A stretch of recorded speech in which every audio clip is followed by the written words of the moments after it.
For every woman who fell for the wrong man in the right moment. The most dangerous thing in the world is a man who has nothing left to lose, except you. The letter arrived on a Tuesday. Caterina Bellini had always believed that terrible things happened on Tuesdays. Her grandmother used to say it too, that Tuesdays were the days the devil did his paperwork, filed his complaints, sent his correspondence in crisp white envelopes with no return address. And so, when she found the envelope wedged between the gas bill and a flyer for a mattress sale, she already felt the specific chill that had nothing to do with the October air pushing through the cracked kitchen window. She set it on the counter. She made coffee. She stood at the stove in her mother's apron, red-checked, flour-dusted, permanently stained with 30 years of tomato sauce. And she watched the envelope the way you watch a spider you're not sure is dead. The kitchen smelled the way it always smelled, garlic and olive oil and the ghost of last night's oregano. Through the pass-through window, she could see the dining room of Bellini's, still dim in the early morning light, chairs upturned on tables, the old pendant lamps hanging low over the red-clothed tables like sleeping lanterns. 22 tables. She'd counted them 1,000 times. She knew the nick in the fourth chair at table 7, the slight lean of the bar that her father had always meant to fix but never did. The way the afternoon sun came through the west window and lit up the dust motes and made the whole room look like something from a painting. She'd grown up in this room. She'd done her homework at the corner table. She'd had her first kiss in the alley behind the kitchen, with Marco Ferraro, who smelled like dish soap and ambition. She'd cried in the walk-in freezer when her father died, because it was the only place in the building where no one could hear you fall apart. She opened the envelope. Dear Ms. Bellini, this letter serves as formal notice that the property located at 247 Mulberry Street, New York, NY 10012, along with the associated business assets and lease agreements, has been acquired by Falcone Holdings, LLC, effective October 15th. As the new property owner, Falcone Holdings, LLC, requests a meeting at your earliest convenience to discuss the terms of transition. Please be advised that the current lease agreement will not be renewed upon its expiration on December 31st of this year. Regards, R. Marchetti, Legal Counsel, Falcone Holdings, LLC. Caterina read it twice. Then she set it very carefully on the counter, went to the window, and looked out at Mulberry Street in the gray Tuesday morning, where a delivery truck was double parked and someone was already arguing about it, and the bodega on the corner was opening its accordion gates, and old Mr. Giannotti was walking his arthritic beagle in the slow, dignified way of men who have nowhere to be and are grateful for it. She'd known it was coming. Intellectually, she'd known. The building had been sold 3 months ago to a holding company. She'd been notified then, told not to worry, that everything would remain as is. Her mother had believed that. Her Uncle Sal had believed that. Caterina had not believed it for a single second. But she had let herself be carried along by their optimism, because the alternative, planning for the end, felt like giving up. She turned back to the letter. Falcone Holdings. She knew the name. Everyone in Little Italy knew the name, though knowing it and saying it were different things. You knew it the way you knew certain other things. The weight of a silence in a room when someone important walked in. The particular quality of a smile that never reached the eyes. The Falcone family had been in New York for 40 years, and in that time they had moved from the old ways, the docks, the numbers, the protection rackets that her own grandfather had paid into without comment, into the new ways. Real estate, development, holdings companies with clean letterhead and lawyers who wore suits that cost more than her monthly rent. They were legitimate now. That was what people said. The Falcones are legitimate now. Nobody said it like they believed it. She picked up her phone and called her Uncle Sal. Sal Bellini arrived 20 minutes later, still in his undershirt, breathing hard from the stairs, which he always took too fast even though Dr. Martinelli had told him twice about his blood pressure. He was 61 years old, thick through the chest the way their father had been thick, with the same dark eyes and the same habit of going very still when he was angry, like a man conserving energy for the explosion. He read the letter standing up. Then he sat down heavily in one of the kitchen chairs. Falcone, he said. Yes. Nero Falcone? The letter just says Falcone Holdings. Sal set the letter on the table and looked at it as if it might change. He's been buying up half of Little Italy for 2 years. The old Russo building on Grand. The apartment block on Hester. I heard he was looking at this block, but I thought—" He stopped. "You thought what?" "I thought your father's name meant something." He said it quietly, without bitterness, which was somehow worse than if he'd been angry. "Your father and old Marco Falcone shook hands once. At the feast. I thought that still meant something." "Old Marco is dead," Katerina said. "He's been dead for 4 years." "I know when he died, Katerina." She sat down across from him and folded her hands on the table, the way she did when she was trying to think clearly rather than feel. "So, the lease expires December 31st. That's 78 days. They want a meeting." "Don't go." "I have to go, Zio." "You don't have to do anything they say." "I have to find out what they want. Maybe there's a negotiation. Maybe there's a new lease at a higher rent, and we find a way to make it work. Maybe—" "Nero Falcone doesn't negotiate." Sal looked at her steadily. "You know what kind of man he is." "I know what people say he is." "People aren't wrong about everything." She met her uncle's eyes and held them. The kitchen was quiet except for the radiator ticking and the distant sound of the street coming to life outside. She was 31 years old, and she had been running this restaurant since her father died 3 years ago, and she was very, very tired of being afraid of things she couldn't control. "I'll go to the meeting," she said, "and then I'll know." She called the number on the letterhead that afternoon, standing at the bar with the lunch rush just beginning to fill the dining room. The construction workers from the NYU site on Spring Street, the regulars who came for the weekday pasta special, the 2 Columbia professors who always sat at table 4 and argued about things Katerina couldn't follow but enjoyed overhearing. A woman answered, smooth, professional, the kind of voice trained to reveal nothing. The meeting was scheduled for Friday, 10 a.m., at an address on Park Avenue. Park Avenue, of course. She hung up and turned back to the dining room, where old Mr. Gennady had come in and was already seated at his usual table by the window, unfolding his newspaper with the ceremony of a man who takes small pleasures seriously. "Katerina," he called, not looking up. "The carbonara today?" "The carbonara today," she confirmed. He nodded with satisfaction. She tied her apron and went back to work. That night, after closing, after the last of the staff had gone home and the dishwasher had run its final cycle, and the chairs were up on the tables and the lights were low, she sat at the bar with a glass of her father's Barolo, and she let herself feel it. The grief wasn't new. It had been 3 years since her father died. A heart attack, sudden, on a Wednesday morning. Wednesdays were neutral. The devil didn't do paperwork on Wednesdays, just administrative follow-up. But it pooled in her chest now with a particular weight. He'd built this place. He'd come over from Salerno at 22 with $300 and a recipe for Sunday gravy that his mother had made him memorize and never write down. And he had built this restaurant out of nothing, out of sheer mule-headed stubbornness and charm.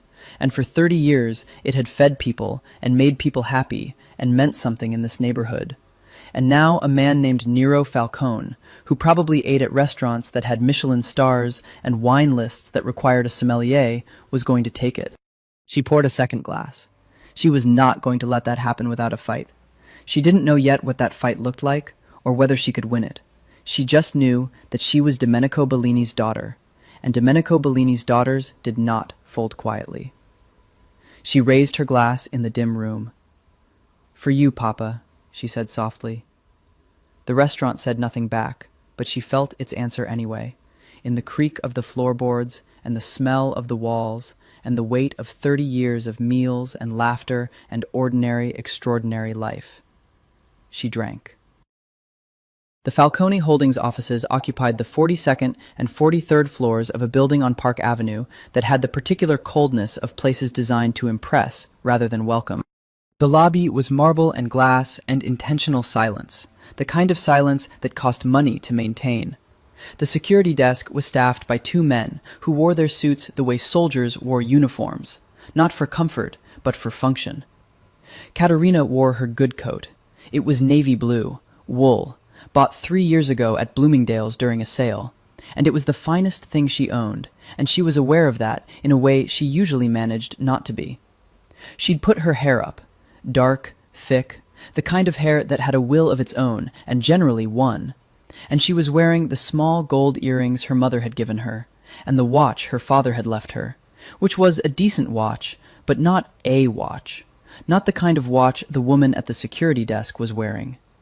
She gave her name. She was expected. She was taken up in an elevator that moved so smoothly it felt like standing still while the world fell away beneath you.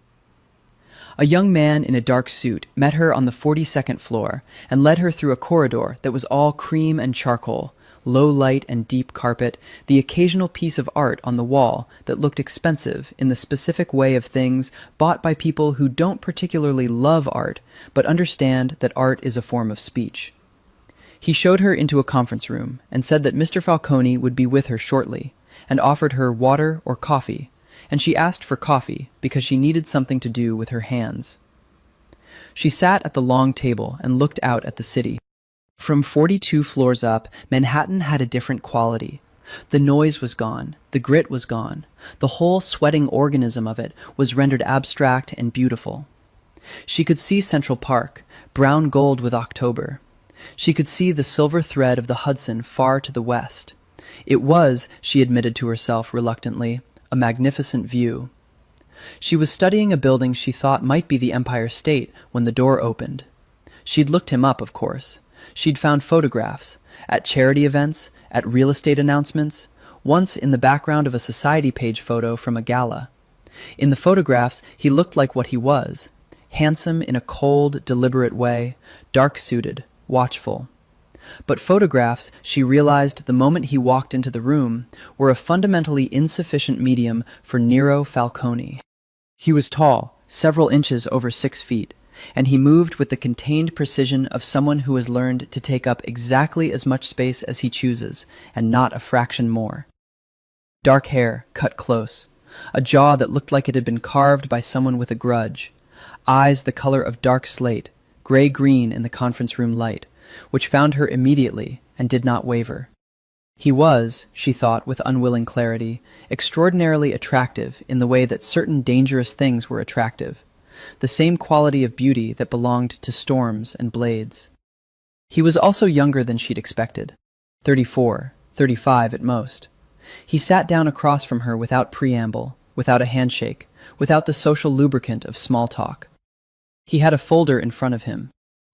He hadn't brought anyone with him, which surprised her. She'd expected lawyers.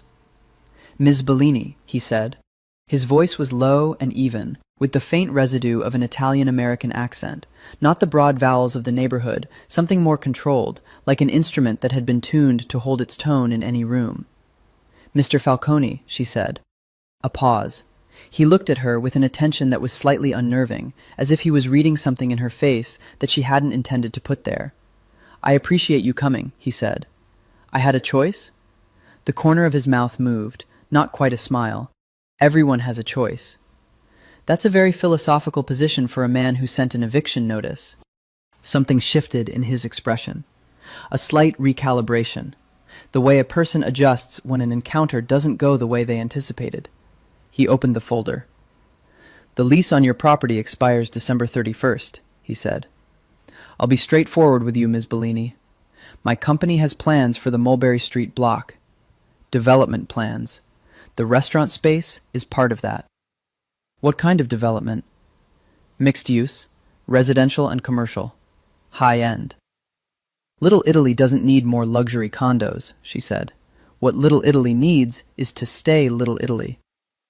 With respect, the neighborhood's demographics have been shifting for 20 years. That's not something I'm responsible for." "No, you're just accelerating it." Another pause.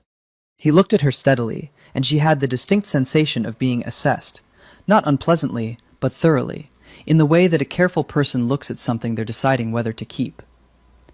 "I have a proposal," he said. "I assumed you did. That's why you called a meeting instead of just letting the lease expire. The building will be under renovation beginning in January.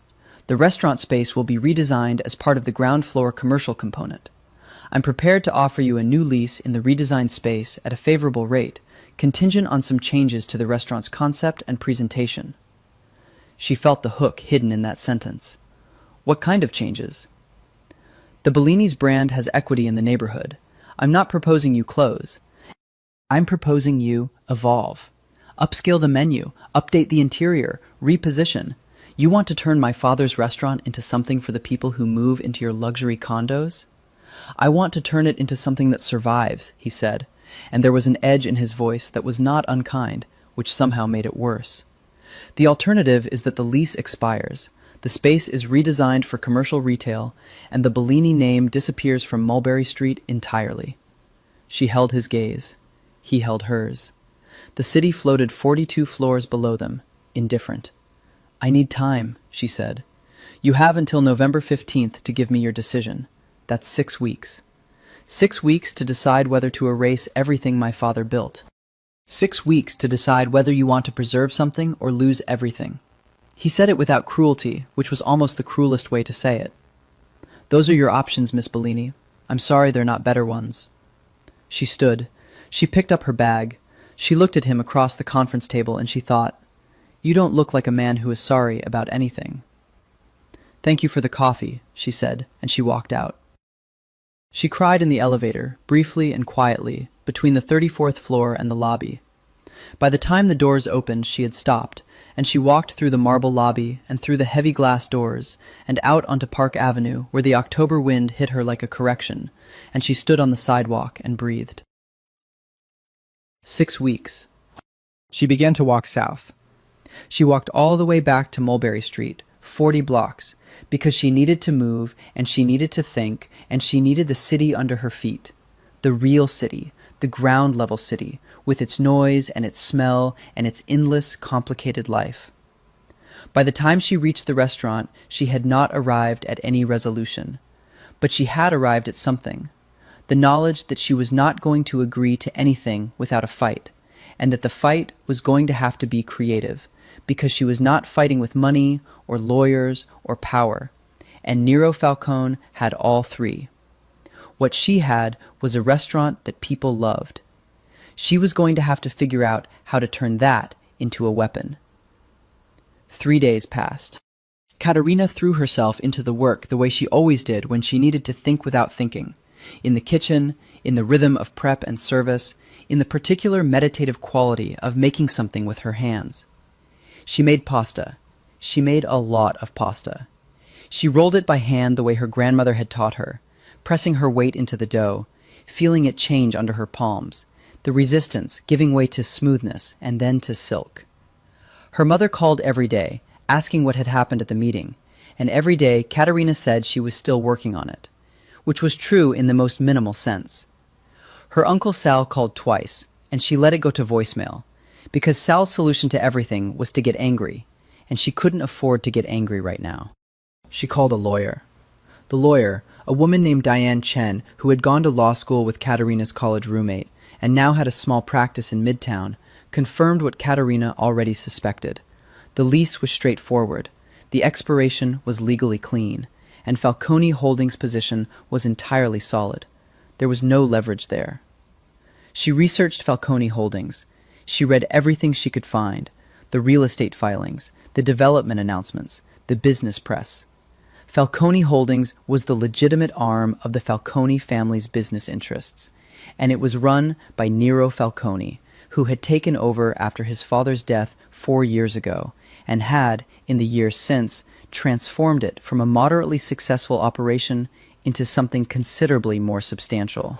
He was, the business press noted, methodical, disciplined, and remarkably difficult to read. The profile she found in a real estate magazine quoted a competitor who said, simply, "Nero doesn't lose." On Thursday morning, a reservation appeared in the open table system for Saturday evening. Party of 2, under the name Inn Falcone, 7 p.m., requesting the corner table. Katerina stared at her laptop screen for a long moment. He was coming to the restaurant. She could refuse the reservation. She had that right. She could call the number listed and say they were fully booked, which they almost were on Saturday, but not quite, and that would be technically defensible. She accepted it. She wasn't sure why exactly. Partly it was pride. She was not going to hide from him in her own restaurant. Partly it was something more calculated. If he was coming here voluntarily, if he was bringing someone to her restaurant for dinner, then he would be on her ground for once, not his. He would be the one in the unfamiliar environment. And partly, she admitted this only to herself, in the way you admit things that don't reflect well on you. She wanted to see what he looked like in her world. Saturday came with the particular electricity of a busy service night. They were fully booked by 6 p.m. Katerina's front-of-house manager, a wiry Neapolitan named Gianni, who had worked there for 12 years, noticed her checking the reservation list 3 times in an hour and raised an eyebrow. Something special tonight? Full house, always special. Gianni, who had known her since she was 18 and had no illusions about hotels, said nothing more, but he gave her a look that catalogued several things without commenting on any of them. At 5 minutes to 7, she was in the kitchen when she heard the front door. She gave it 3 minutes. Then she told Marco, her sous chef, that she was going to check the floor, and she went through the kitchen door and out into the dining room. Nero Falcone was at the corner table. He was alone, which surprised her. She'd registered the reservation as a party of 2 and assumed he'd bring someone, a business associate, a woman, anyone. But he was alone, and he was reading the menu with the calm attention of someone who intends to take the meal seriously. He'd exchanged the dark suit for something slightly less formal, a charcoal jacket over a black shirt, open at the collar. But he wore it with the same quality she'd noticed in the conference room, as if he was always precisely where he meant to be. He looked up before she reached the table. She hadn't been quiet, but the dining room was full and noisy, and still he looked up at the exact right moment, as if he'd been aware of her approach before he could logically have been. "Ms. Bellini," he said. "Mr. Falcone." She stopped at the edge of the table. "I noticed your reservation." "I assumed you would." "You could have called." "I could have." He looked at the menu, then back at her. "I wanted to eat here." She studied him. "Why?" "Because I'm making decisions about this building, and I've never eaten in the restaurant. That seemed like an oversight." It was a reasonable answer. It was also not the whole answer. She could tell that, something in the deliberateness of his phrasing, but she wasn't going to press him in the middle of a service. "Johnny will take care of you," she said. "Enjoy your dinner." She turned to go. "Ms. Bellini." She stopped, half-turned. "What do you recommend?" he asked. She looked at him for a moment. The dining room moved and breathed around them. The sound of cutlery and conversation, the smell of garlic and wine, the warm light of the pendant lamps, and he sat in the middle of it like a stone in a current, entirely still. "The Sunday gravy," she said. "My father's recipe. If you want to understand what this place is, that's where you start." He held her gaze. "Then that's what I'll have." She nodded. She went back to the kitchen. She did not look back. But she knew, with the certainty of someone who has developed a finely calibrated sense for being watched, that he watched her go. She sent the Sunday gravy herself. She also sent a small plate of bruschetta that hadn't been ordered, because the tomatoes that week were extraordinary, late season, from a farm upstate that her father had been buying from since the 90s, and she couldn't not. She watched the table from the kitchen pass-through, which she was aware was not dignified behavior, but did anyway. He ate with attention, not the performative attention of someone trying to show they appreciate food, but the quiet focus of someone who actually does. He ate slowly. He cleaned the plate. When Gianni came back to the kitchen, he stopped next to Katerina and said, quietly, "Table 7 wants to compliment the chef. I'm busy." Gianni gave her a look. He specifically asked. His exact words were, Gianni consulted some inner archive. "Please tell Miss Bellini that I would appreciate a moment of her time, if she can spare it." "I'm busy," she said again. Gianni took a breath. "Katerina." "Fine." She untied her apron. She ran a hand over her hair, which had mostly escaped its tie in the way it always did during service, and she decided she wasn't going to think about that. She went out to the floor. He had finished the gravy. The bruschetta plate was also empty. He had a glass of the Barolo, her father's wine, the one she kept on the menu because she couldn't bring herself to remove it, and he was looking at it with an expression she couldn't quite name. "You wanted to speak with me," she said. He looked up. Something in his expression was slightly different than it had been in the conference room. Not softer, exactly, but less armored. The way a person looks when they've been briefly disarmed by something beautiful and haven't yet decided what to do about it. "Your father made this gravy," he said. "His recipe. I make it now. It tastes like something my grandmother used to make, in Salerno." She was silent for a moment. "My father came from Salerno," she said. "I know. Marco Bellini."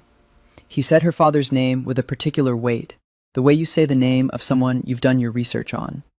"He opened this restaurant in 1992, came over in 1988 with almost nothing, built this from scratch. A beat. He was respected in the neighborhood." "He was loved in the neighborhood," she corrected. "There's a difference." He accepted that with a small inclination of his head. "There is." She stood at the edge of the table, one hand on the chair back, and looked at him looking at her, and she thought, "What are you doing here, Nero Falcone? What are you actually doing here?" "I'll come back," he said, "if that's all right." "You own the building," she said. "You can go wherever you want." "That's not what I mean," he said. She looked at him for a moment longer. Then she said, "We're open Tuesday through Sunday. Reservations recommended." She straightened. "Thank you for coming, Mr. Falcone. Enjoy the Barolo." She went back to the kitchen. For the rest of the service, she did not look through the pass-through. She did not need to. She already knew he was still there. He came back on Wednesday. Not with a reservation. She checked the system twice that morning, and his name wasn't in it. She told herself she wasn't looking for it. The day was busy. A supplier issue with the olive oil, a staff meeting about the holiday schedule, her mother calling at noon with a lasagna she'd made and wanted to bring over, which Katerina accepted because refusing her mother's lasagna was a battle she'd stopped fighting years ago. The lunch service was ordinary. The regulars, the NYU crowd, the Columbia professors at table 4, and the afternoon prep went smoothly, and she had almost managed to get through an entire shift without thinking about the meeting on Park Avenue, or the letter on the counter, or the deadline that was now 5.5 weeks away. Then Gianni appeared in the kitchen doorway at 7:15 during the evening rush and said, with careful neutrality, "Walk in at the bar. Asked for you." She looked up from the pasta she was plating. "He said his name was Falcone," Gianni added, and his face was completely expressionless in the way that was its own kind of expression. She handed the plate to Marco and untied her apron. He was at the bar, not at a table, which meant he hadn't come to eat, or at least not primarily. He had a glass of water, and he was looking around the restaurant with the steady, measuring attention that she was beginning to recognize as his default mode, the way some people always look like they're doing math. She came around behind the bar instead of approaching from the dining room. The bar was hers. She knew every bottle, every glass, the sound each drawer made when you pulled it, the exact slant of the light from the pendant above it. On her side of the bar, she felt the ground under her feet. "No reservation," she said. "No," he agreed. He looked at her without the flicker of apology that a normal person might have. "I was nearby." "People are nearby all the time. They don't all come to my bar." "I wanted to see it at service." He turned back to the room. The dining room was full, every table occupied, the particular warm noise of a restaurant at its best filling the air.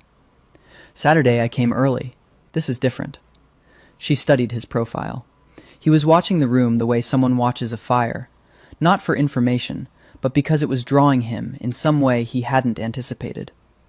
"What do you see?" she asked. He was quiet for a moment. "A room that knows it's alive," he said finally. She hadn't expected that. She looked away before he could catch her expression. She poured 2 glasses of wine without asking, the Barolo again, the same one, and set one in front of him and kept one for herself. He looked at the glass and then at her. "Are you going to drink with me?" he said. "I'm going to try to understand what you actually want," she said. "That seems to require wine." The corner of his mouth moved again. "Fair." They drank. Around them the restaurant moved. Gianni seating a couple at table 12, Marco's voice rising briefly in the kitchen and then dropping, the sound of the espresso machine from the far end of the bar, old Mr. Giannotti laughing at something his daughter had said 2 tables over. "My father knew your father," Nero said. "Old Marco Falcone." "I know. My uncle mentioned it." They shook hands at the feast of San Gennaro. 20 years ago, maybe. "My father liked yours." He said it without sentiment, which made it feel more real than sentiment would have. He said Domenico Bellini was the last honest man in Little Italy. Caterina was quiet. That was meant as a compliment, he said. I know. She turned the wine glass in her hands. What happened to your father's promises doesn't have anything to do with you, I suppose. My father's promises died with him.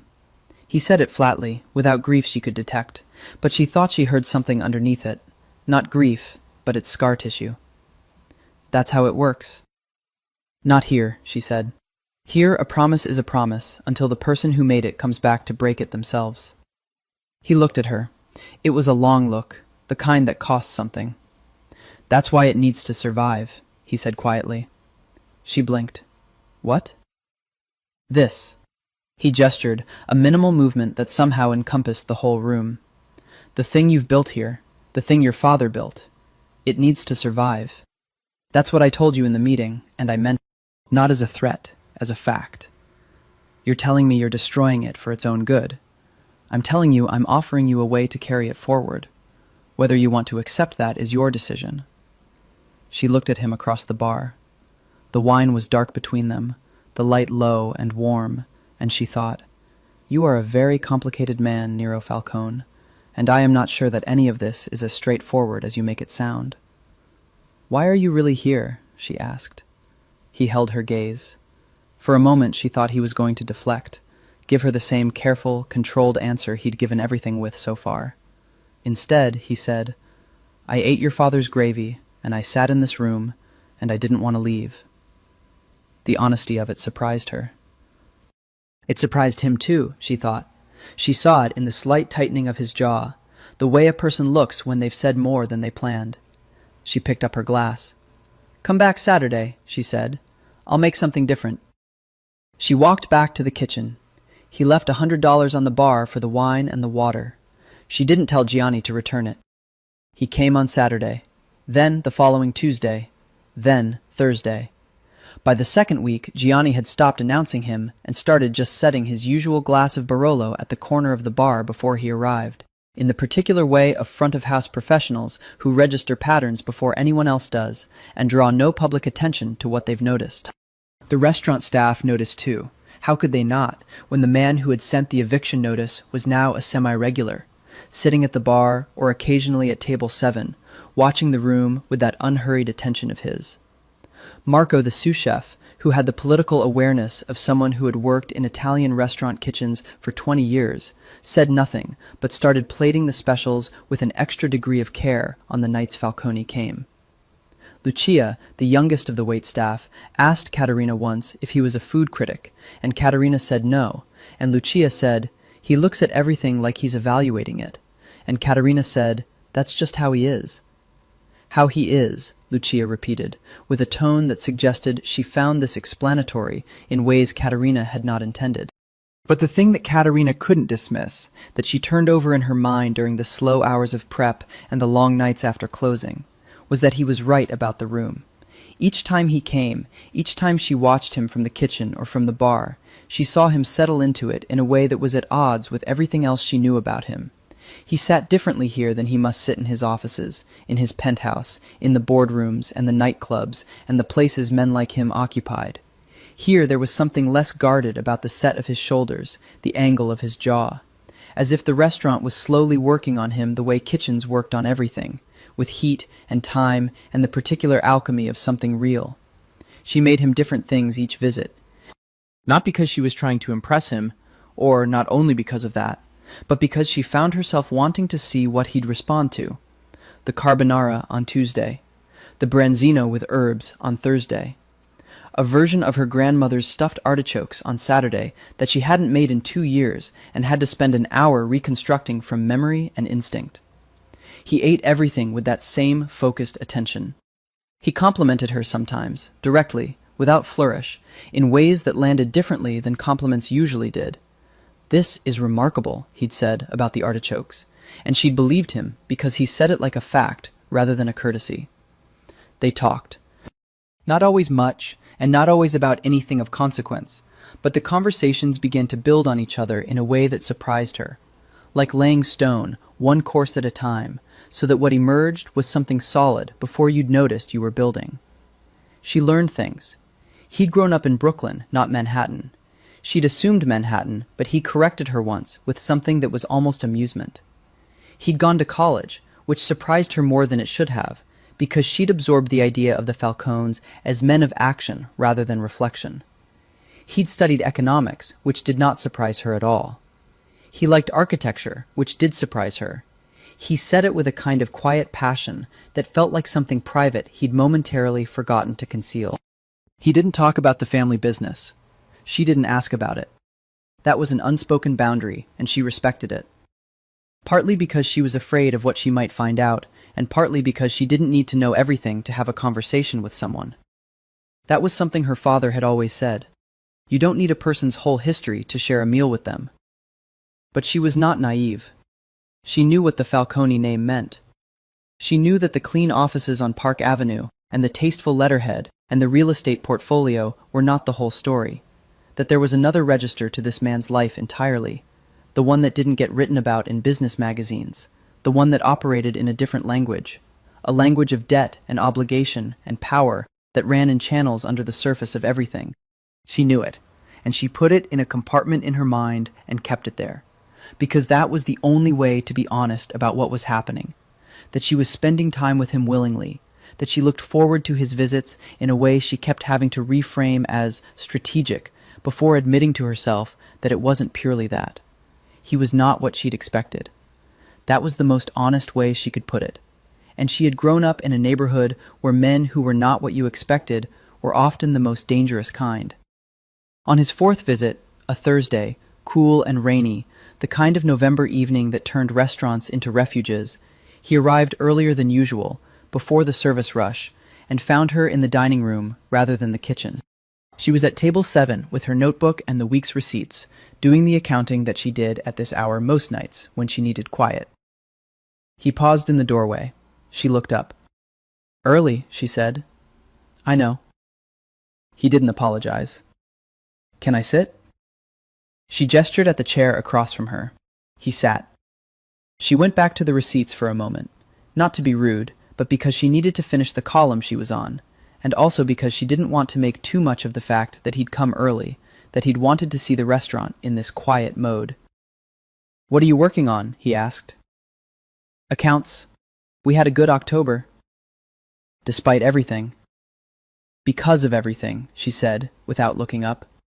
"When people feel like something might disappear, they come to it more. They want to hold on." She closed the notebook. "You're making my October numbers good," which is a very specific kind of irony. He looked at her steadily. "Katerina," he said. It was the first time he'd used her name. Just her name. Not Ms. Bellini, not the careful professional distance of the previous weeks. It landed like a change in atmospheric pressure, that slight shift you feel before a storm. She met his eyes. "The deadline," he said. "November 15th. That's 2 weeks." "I know when it is. I need your answer." She looked at him across the table. The restaurant was quiet around them, the light low and warm, the street outside gray with rain. She had been thinking about this for 3 weeks, turning it over, working the edges of it like dough that wouldn't come together. "The restaurant stays the same," she said. "Not evolved, not repositioned. The menu might change. Menus always change. But the character of this place, what it is, what my father made it, that doesn't change. The space will be renovated as part of the building development. There will be changes. Cosmetic changes," she said. "Surface. The kitchen gets upgraded, fine. The dining room gets repainted, fine. But the tables stay the same number. The menu stays Italian. The pricing stays accessible. Bellini's stays Bellini's." He was quiet. "And," she said, "the lease is for 10 years. Not 5, 10. That's not what I offered." "I know. It's what I need." She held his gaze. "If you want Bellini's to survive, you give it room to survive in. You don't give something a 5-year lease and call it preservation." A long silence. Rain against the windows. 10 years, he said finally. Favorable rate, agreed terms, kitchen renovation included. She breathed. "But I want something in return," he said. "What?" He looked at her. Teach me the Sunday gravy recipe. She stared at him. My grandmother's recipe, he said, and now his voice was quieter. Something in it she hadn't heard before, something undefended. She died when I was 12. I've been trying to find it for 20 years. Your father's gravy, it's as close as I've gotten. She was very still. That's what you want? She said. That's what I want. She looked at him for a long time. This man who had everything, who had power and money and the cold efficiency of someone who had built himself from whatever he'd come from into something formidable. This man who had come into her restaurant and eaten her father's gravy and remembered his grandmother. Sundays, she said. Come on Sundays. The kitchen opens at 10. His expression changed. Not a smile, exactly, but the nearest thing she'd seen to one on his face that wasn't the controlled half-curve of his usual deflections. Something real. Sunday, he said. 10 o'clock. The first Sunday he arrived at 9:58. Katerina had been in the kitchen since 8, which she told herself was normal, that she always started early on Sundays, which was true. She had the sofrito ready, the trinity of onion, carrot, and celery sweating gently in olive oil in the large pot, and the tomatoes opened, and the pork ribs set out, and the sausages from the butcher on Grand Street that her father had used since she was a child. She'd set up a second cutting board. She heard him knock at the back door, the kitchen entrance, off the alley, which meant he'd come around the back rather than through the front, which meant either he was familiar with the layout of restaurant kitchens or he'd thought about it.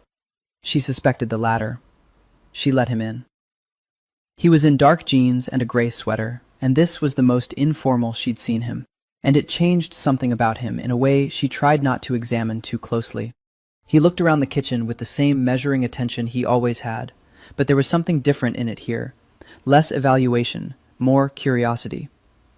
Take that apron, she said, nodding toward the hook by the door. He looked at the apron. It was red-checked cotton, a twin of the one she wore, which had been her mother's. He put it on without comment. He looked faintly absurd and completely unself-conscious about it, which she found inexplicably charming. Watch first, she said, then you do. She taught him the way her father had taught her, by doing, by narrating, by letting the kitchen speak as much as she did. The Sunday gravy was not a complicated recipe, in the sense that it had few ingredients and no techniques that required professional training. What it required was time and attention and the willingness to be present with it, to respond to it, to trust what your nose and eyes and the sound of the pot told you rather than watching the clock. It required, she told him, the understanding that a good gravy was not made so much as it was coaxed, that you were negotiating with tomatoes and pork and olive oil and time, and the negotiation had to be respectful or the whole thing would know. He listened with a quality of attention she hadn't encountered often, absolute, unhurried, without the ambient distraction that most people carried with them everywhere. He watched her hands. He asked precise questions. How do you know when the sofrito is ready? What are you looking for in the pork at this stage? How does the smell change? Good questions. The questions of someone who wanted to actually understand rather than just replicate. She let him take over the stirring when the tomatoes went in, standing beside him at the stove. Close, because the pot was large and the kitchen not vast, and the proximity was simply functional, she told herself. Lower, she said. You're keeping it too high. You want it at a murmur, not a simmer. He turns the heat down. Now leave it. For how long? Until it's ready. She saw his look. An hour minimum, probably 90 minutes, but you'll know. How? The way you know most things, she said. The room changes, the smell deepens, the color goes darker. She paused. You stop wondering if it's ready, and you know. He looked at the pot, then at her. Your father taught you this? My father taught me everything that matters in a kitchen. She leaned against the counter. He used to say that cooking was just love made visible. He was the kind of man who could say things like that without it sounding soft. He said it like a fact. Was he right? Every single time. The kitchen was quiet, except for the low sound of the gravy beginning to find its voice. Outside, Mulberry Street was just starting to wake up. She could hear, distantly, the church bells from St. Patrick's old cathedral, which rang at 10 on Sundays, and had been ringing at 10 on Sundays for as long as she could remember. My grandmother made gravy every Sunday, Nero said. He was still watching the pot. In her apartment in Brooklyn. Carroll Gardens. Old Carroll Gardens, before it changed. She used to start at 7 in the morning, and the whole building would smell like it by noon. A pause. She died when I was 12. Heart. I'm sorry. It was a long time ago. But the way he said it, the compression of it, told her it wasn't really. Who raised you after that? He looked at her, a beat. My father. She held his gaze and understood from the way he said it, the contained neutrality of it, that this was not a subject that opened easily. Did he teach you anything in the kitchen? She asked. He taught me not to be weak, Nero said, and not to trust things that don't last. He looked back at the pot. Not kitchen lessons exactly. She was quiet. The gravy murmured. She thought about what it cost a 12-year-old boy to lose the person who made the Sunday gravy, and what happened to a person when the things that were soft in them were taught out rather than cherished. That's why the gravy matters, she said quietly. It's not about the recipe. He turned to look at her, and for once the careful composure of him was fractionally undone, the way a wall shows a crack along a line of old stress. No, he said, it's not. They stood in the kitchen while the gravy found its way toward ready, and the church bells finished their count, and the Sunday light came through the high kitchen window in a single pale bar that crossed the floor between them. She thought, I am in serious trouble. She stirred the gravy. The news came from Gianni, who heard it from the delivery driver, who heard it from someone at the butcher on Grand, which was how all genuinely important information moved through Little Italy, laterally, through the food supply chain, in the reliable old way. A man named Cristiano Riva had been asking about Bellini's. Asking what? Caterina said. She was breaking down the dinner service, stacking linen, and she stopped with a napkin in her hands. Gianni leaned against the bar. Asking what kind of deal had been offered on the lease. Asking whether you'd signed anything yet. Asking when the renovation was scheduled. He paused.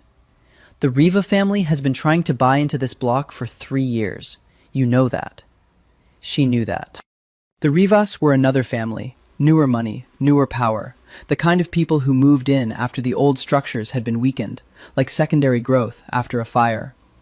They had fingers in nightclubs, in a hotel in Midtown, in various constructions she'd never looked at too closely. What does this have to do with me? She said. If you haven't signed with Falcone yet, and the Rivas heard about the negotiation, they can't do anything. Falcone owns the building. They can make a competing offer for the building. It happens.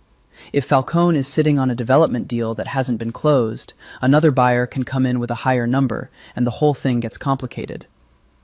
Caterina set the napkin down. That would mean the lease negotiations start over. It would mean everything starts over. And the Rivas don't offer 10-year leases at favorable rates to family restaurants. They flip buildings. She sat down on a bar stool. The restaurant was empty. The overhead lights harsh now without the dinner service's warmth, showing every scuff and scratch and nick that the good light always forgave. I need to call Falcone, she said. Gianni raised an eyebrow. You have his number? He gave it to me after we finalized the lease terms. She paused. We haven't signed anything yet. We were waiting for the lawyers to draw up the formal documents. Then you need to sign the formal documents, Gianni said, with the simplicity of someone who has no patience for things that should be simple being complicated.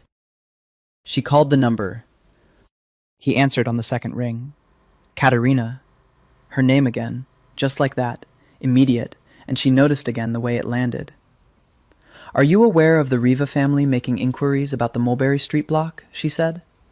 A pause, shorter than she expected. Where did you hear that? This is Little Italy. I hear everything 2 days late and 3 streets over. I'm aware of it, he said. It's not your concern. Respectfully, it's entirely my concern. If they make a competing offer on the building before we've signed, they won't. You can't know that, Caterina. His voice was very steady. I know that. Trust me. I don't fully trust you yet, she said. I'm working on it, but we're not there. Another pause, and this one felt different. Not cold, but weighted, like something being measured. I'll have the lease documents drawn up by Monday, he said. My lawyer will send them to yours. We sign by Wednesday. Wednesday. And Katerina? Yes. The Rivas won't touch the building, not while it's mine. The way he said mine, quiet, absolute, she believed it completely.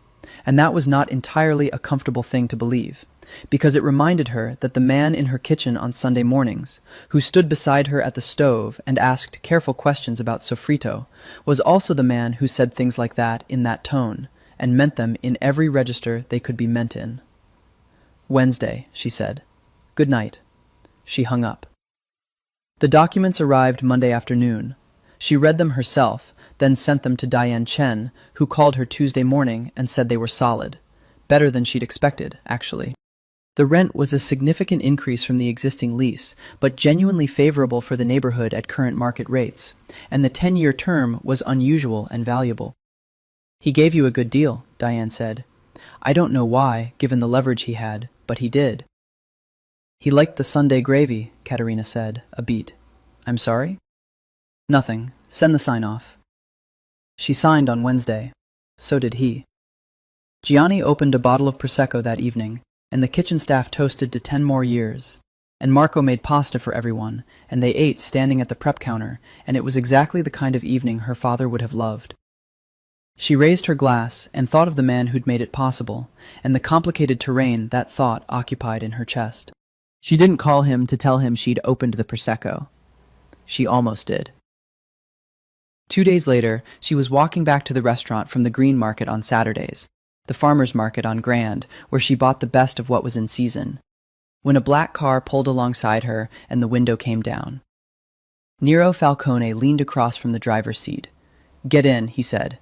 She stopped. What? There's something you should see.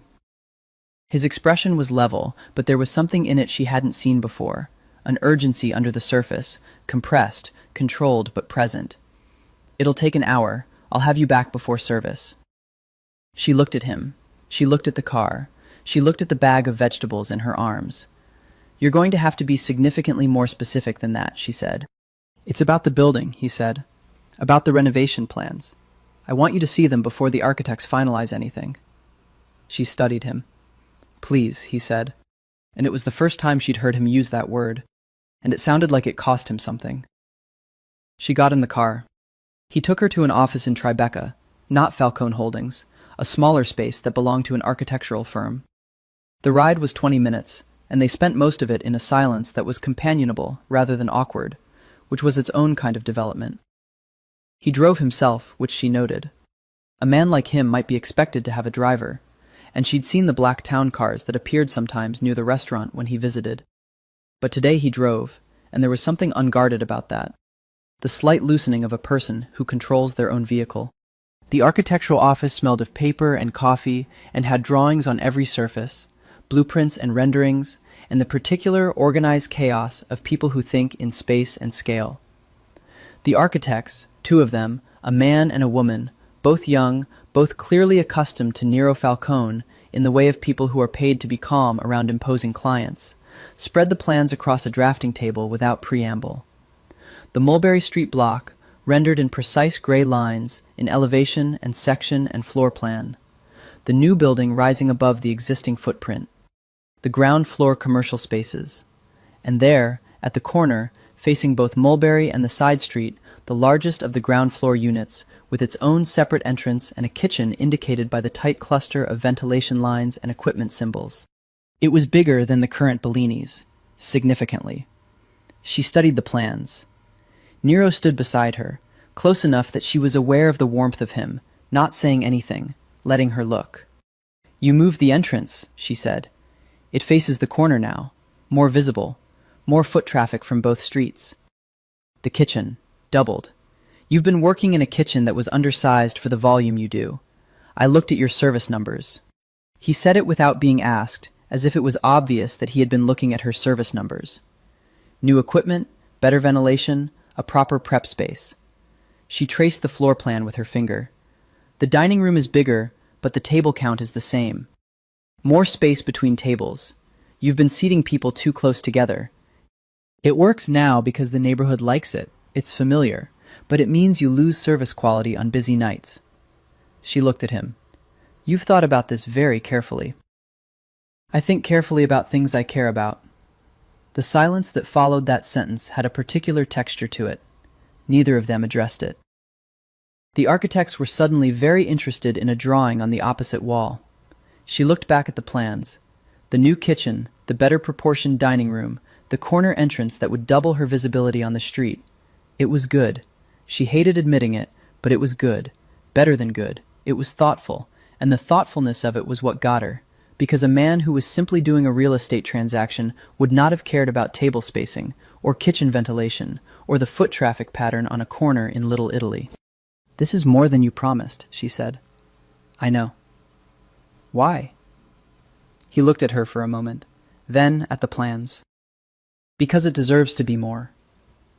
She turned to face him fully. They were standing very close at the drafting table, the plans between them, the architects having found reasons to be in another part of the office entirely. You have to stop doing that, she said. What? Saying things like that. Doing things like this. She gestured at the plans. I need to be able to think of you clearly, and you keep making it harder. He looked at her. Something in his eyes, that gray-green depth, was very still, very focused, the way deep water is still. How do you think of me? He said. As the man who is saving my restaurant? And for reasons I don't entirely understand. That's not what I asked. She breathed. I think of you as a man I'm not supposed to want to trust, and I keep finding reasons to, and it unsettles me. He was quiet for a moment. Then, good. She stared at him. It should unsettle you, he said. It should unsettle both of us. That doesn't make it less true. She looked at him for a long moment, this man with his slate-gray eyes and his contained power and his grandmother's gravy recipe living somewhere in his memory like a wound.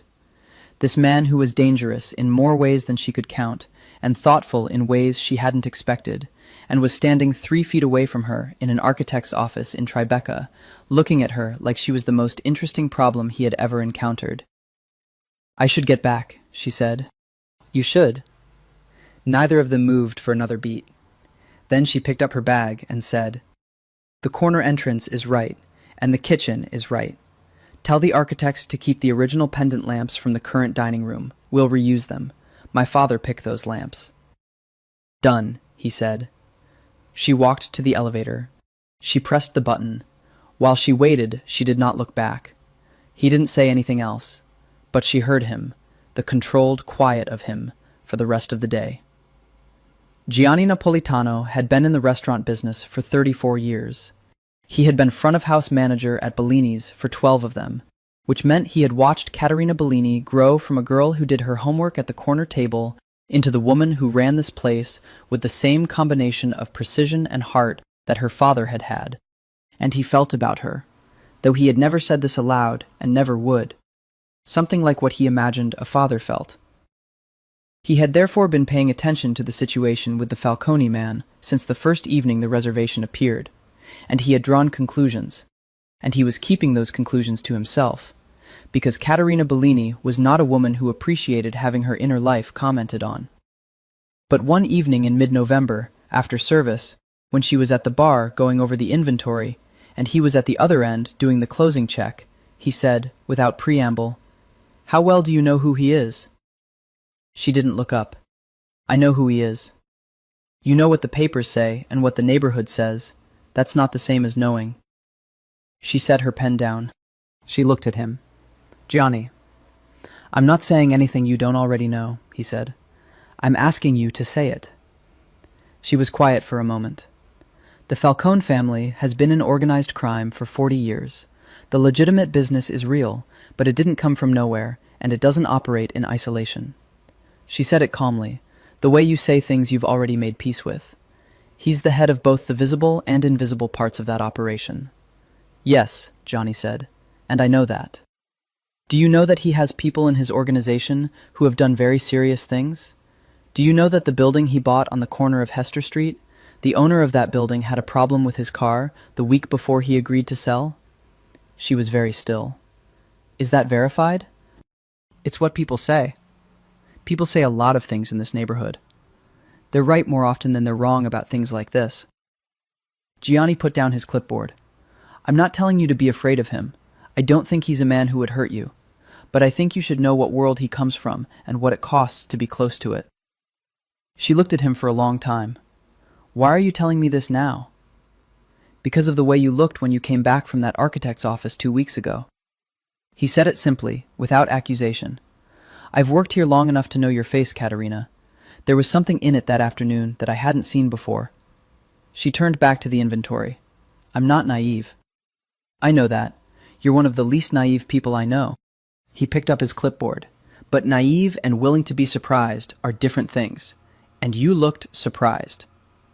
She was silent for a moment. Then, he's showing me who he wants to be. And I keep wondering whether it's real. That, Gianni said, is exactly the right question. He went back to the closing check. She went back to the inventory. The restaurant was quiet around them, holding all its decades of ordinary and extraordinary life in its walls. The following Sunday, Nero came to the kitchen earlier than usual, 8:45, and she'd barely finished her coffee when she heard the knock. He looked different when she opened the door.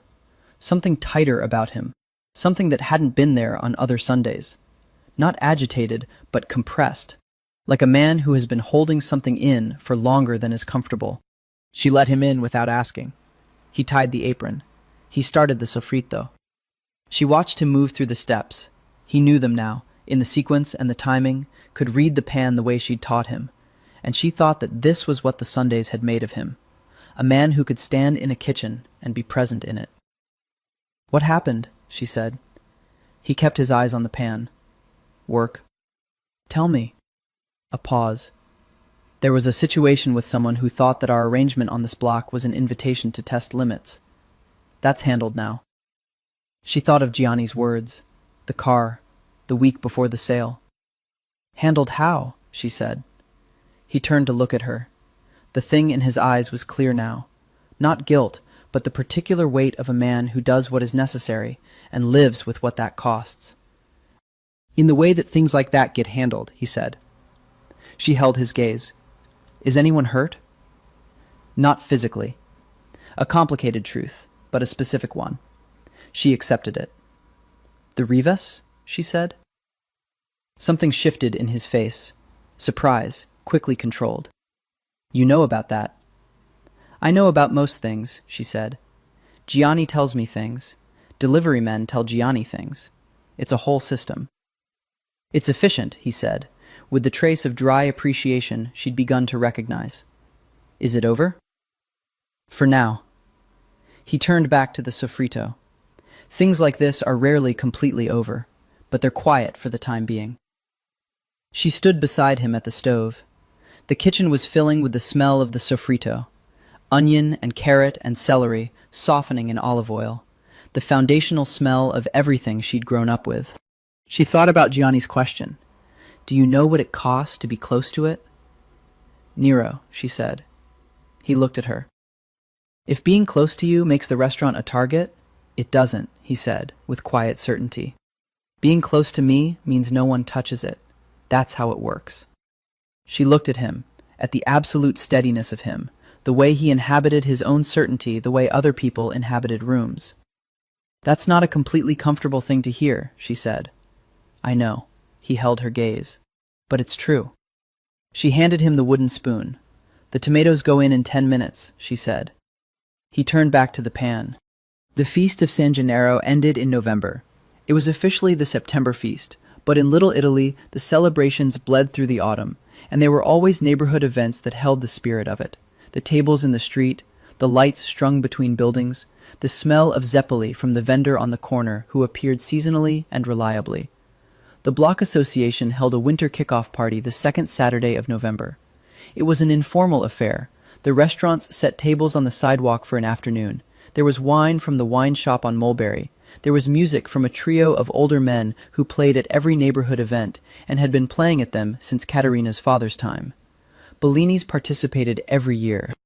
This year, Katerina set up 3 tables outside with their red-checked cloths and offered the Sunday gravy and the bruschetta and the stuffed artichokes, and the kitchen made 200 arancini for the occasion. The afternoon was cold but bright, and the neighborhood turned out. Families, regulars, the old men from the social club on Mott Street, the younger people who were newer to the neighborhood but had found their way into it. She was refilling a serving dish when she looked up and saw him. He was standing at the edge of the street fair, in a dark coat, alone. He was watching the tables, watching the people, watching Mulberry Street alive with its own life in a way it only fully was on afternoons like this. He had the look of someone who wanted to be inside something and isn't sure they're allowed. She left the dish and went to him. "You came," she said. He looked at her. "I heard about it." "From who?" "Johnny, as it happens." A slight pause. "He called my office." She blinked. She was going to have words with Johnny, who had apparently decided to take matters into his own hands while simultaneously advising caution. This was very like Johnny. "Come eat," she said. She took him to the tables. She introduced him to people. Not as Nero Falcone, not with the name that carried its complicated weight, but simply as Nero. He comes to the restaurant sometimes, and watched him navigate the neighborhood with the same careful attention he brought to everything. He shook hands with the old men from the social club and said something to them in Italian that made them laugh in the particular way of men recognizing something familiar in an unexpected place. He ate the arancini and told Lucia, who had made them, that they were perfect, and Lucia blushed to the roots of her hair. He was not a man who charmed, exactly. He was a man who attended, and the people of Little Italy, who had a finely calibrated sense for the difference, responded to the attention. Mrs. Conti, from the 4th floor above the wine shop, who was 83 and had opinions about everything, cornered him for 15 minutes while Katerina watched from a distance, and at the end of it she patted his arm and said something that made him nod, and afterward, when Katerina asked what she'd said, he told her, "Your father would have liked this neighborhood." "She thought you were talking about your father?" Katerina said. "I didn't correct her," he said. The afternoon darkened into early evening. The lights came on. The trio began to play something slow and old that her father had loved, and people gathered around the music the way people gather around warmth. Nero stood beside her. Not touching, there was still that careful distance between them, the professional propriety of 2 people who were technically in a landlord-tenant relationship and both aware of the other things also present in the space. But beside her, in the way that had its own language. "Dance with me," she said. She wasn't sure, afterward, why she'd said it. The music, maybe. The lights, the cold air, the smell of zeppoli and wine and her father's gravy. The look on his face when the old woman had told him his father would have liked the neighborhood. He looked at her. "Here?" he said. "Other people are dancing," she said, which was true. 3 couples had drifted into the space in front of the musicians, moving in the easy way of people who have danced together many times. He didn't say anything else. He offered his hand. She took it. He danced well, not showily, but with the same quality he brought to everything. A quiet competence, the confidence of someone who inhabits their body without anxiety. He held her at a proper distance, one hand at her waist, one holding hers, and they moved to the slow music in the November street, and she could feel his hand warm through the wool of her coat. "I grew up watching people dance at things like this," she said, because the silence was close to something she wasn't ready for. "Me too," he said. "My grandmother used to dance at every feast, every Saint's Day, every holiday, any occasion she could find." His hand shifted slightly at her waist, not closer, just more settled. "She said people who don't dance have forgotten how to be happy." "She sounds remarkable." "She was the best person I knew," he said. Simple, unguarded. She looked up at him. They were close enough now that she could see the detail of his face clearly, the old scar along his jaw that she'd noticed before and never asked about, the slight lines at the corners of his eyes that deepened when he almost smiled, the quality of his attention, which was entirely on her. "Nero," she said. "Don't," he said. "Don't what?" "Don't talk yourself out of it," he said quietly. "Whatever you're about to say, don't." She was quiet. The music played. The street was alive with light and voices and cold air. His hand was warm at her waist. She didn't talk herself out of it. She walked home alone that night. He'd offered to drive her, and she'd declined, because she needed the 20-minute walk from the restaurant to her apartment on Prince Street, needed the cold and the noise and the ground under her feet to think. He'd accepted this without argument, which she'd noticed, a man with his particular quality of authority who did not push when she set a limit. She had not been imagining it. That was the conclusion she arrived at by the time she reached her building. The way he'd held her while they danced, the "don't talk yourself out of it," the quality of attention that had been building through every Sunday morning and every evening at the bar, and every conversation conducted over the counter of her father's restaurant. It was real, and it was reciprocal, and it was also profoundly complicated. She sat on the steps outside her building, stone cold, but she needed a minute before going inside, and let herself be honest about it. She wanted him. That was the honest part. The part she'd been packaging in more respectable terms like, "he's interesting," and "I understand him better than expected." She wanted him the way you want something that you know is not entirely safe, the particular pull of things that are beautiful and dangerous and real. The complicated part was everything else.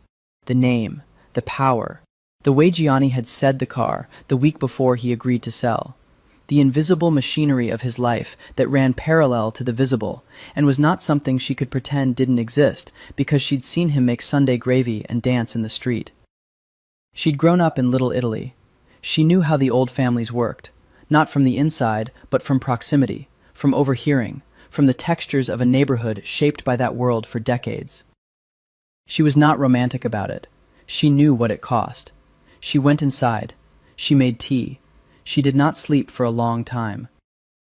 The following Sunday he came as usual, and they made the gravy as usual, and the rhythm of it was the same, except that the thing between them that had always been present and managed was no longer quite as manageable. She was aware of every time he came close to reach for something, aware of his voice in the kitchen, low and even, asking about the next step, aware of the specific quality of silence when they were both watching the pot and neither of them was speaking. After the gravy was made and they were eating, she always fed him when the gravy was done, a bowl of pasta with the sauce and whatever bread she had, sitting at the kitchen prep counter because the dining room wasn't open yet. He set down his fork and looked at her. "I need to tell you something," he said. "All right." "About the Riva situation." He was very still. "It's not over in the way I told you it was." She looked at him. "Meaning what?" "Meaning there's pressure being applied on a different vector. One of my associates has been approached, offered information about the Mulberry Street development in exchange for facilitating a sale to the Rivas. Information that could complicate things." "Complicate things how?" He met her eyes. "There are aspects of how this building was acquired, how the original owner decided to sell, that, if characterized in a particular way to the right people, could create legal complications for Falcone Holdings." She was quiet for a moment. "You're telling me the building purchase wasn't entirely clean." "I'm telling you that business transactions of this size never are entirely clean, and that someone is trying to use that to force a sale." He paused. "It's manageable, but I wanted you to know." She studied his face. He was looking at her with the directness she'd come to expect. No evasion, no softening of anything uncomfortable. "Why are you telling me this?" she said. "Because you deserve to know what you're in the middle of. And because He stopped, a rare hesitation. "Because I don't want there to be things between us that you don't know about." Things between us. He'd said it simply, acknowledging them as a fact. "What happens if the legal complications materialize?" she said. "They won't. Absolute. But if they did?" He held her gaze. "Then I handle it. That's what I do, Katerina. I handle things." She thought about that for a moment, about what it meant to be with someone, because that was what they were moving toward. She could no longer pretend otherwise.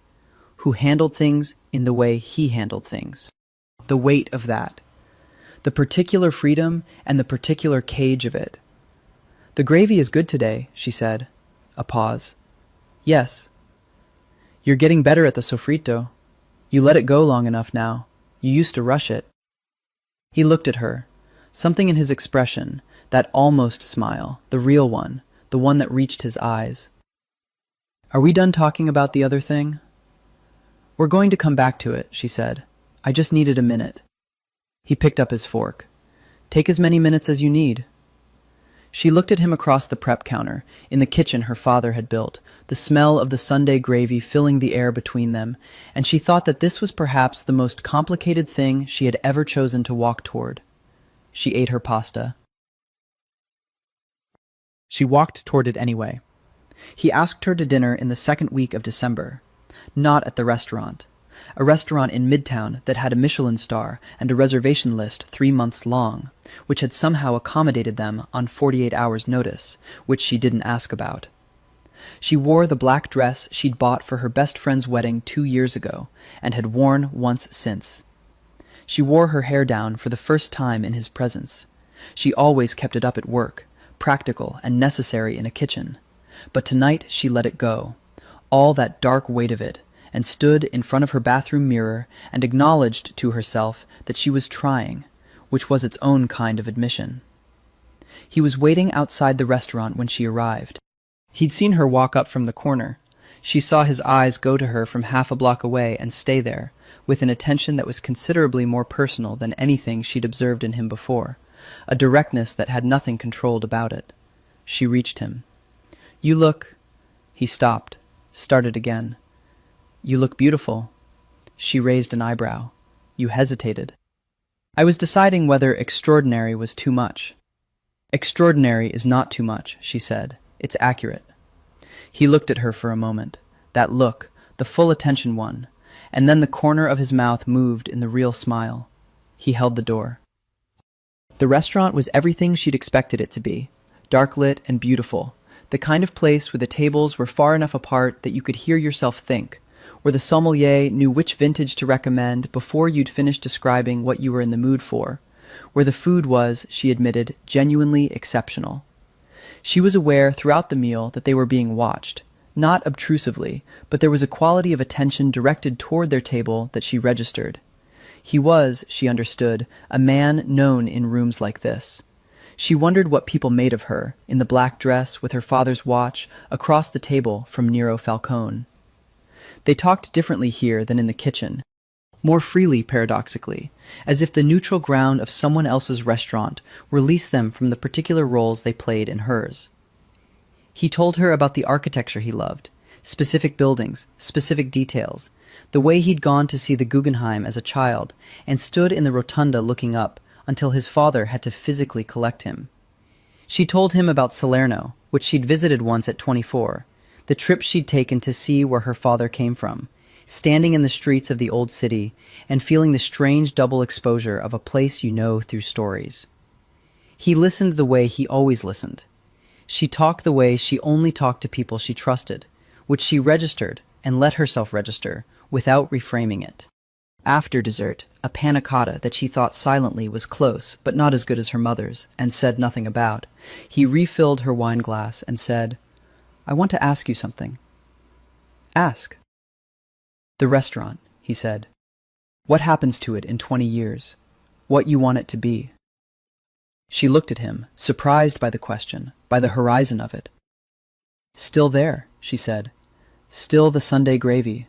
Still old Mr. Gennady at his table by the window, or his grandchildren, if he's not there."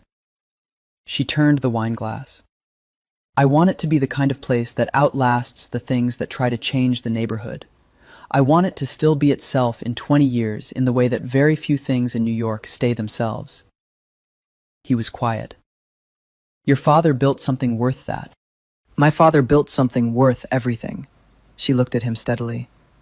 "What happened with the man who owned this building before you bought it?" A beat. He held her gaze. He was encouraged to see the value of the offer. Encouraged how? "In ways I'm not going to describe at dinner." "Did anyone get hurt?" "No one was physically harmed." She held his gaze. "That's a very specific answer. It's an honest one." She breathed. "I know who you are," she said. "I don't think I can pretend otherwise. And I'm not asking you to be someone you're not. But I need to know, if this—" She stopped, started again. If we're going to... Yes, he said. She blinked. I hadn't finished the sentence. I know what you were going to ask. He leaned slightly forward.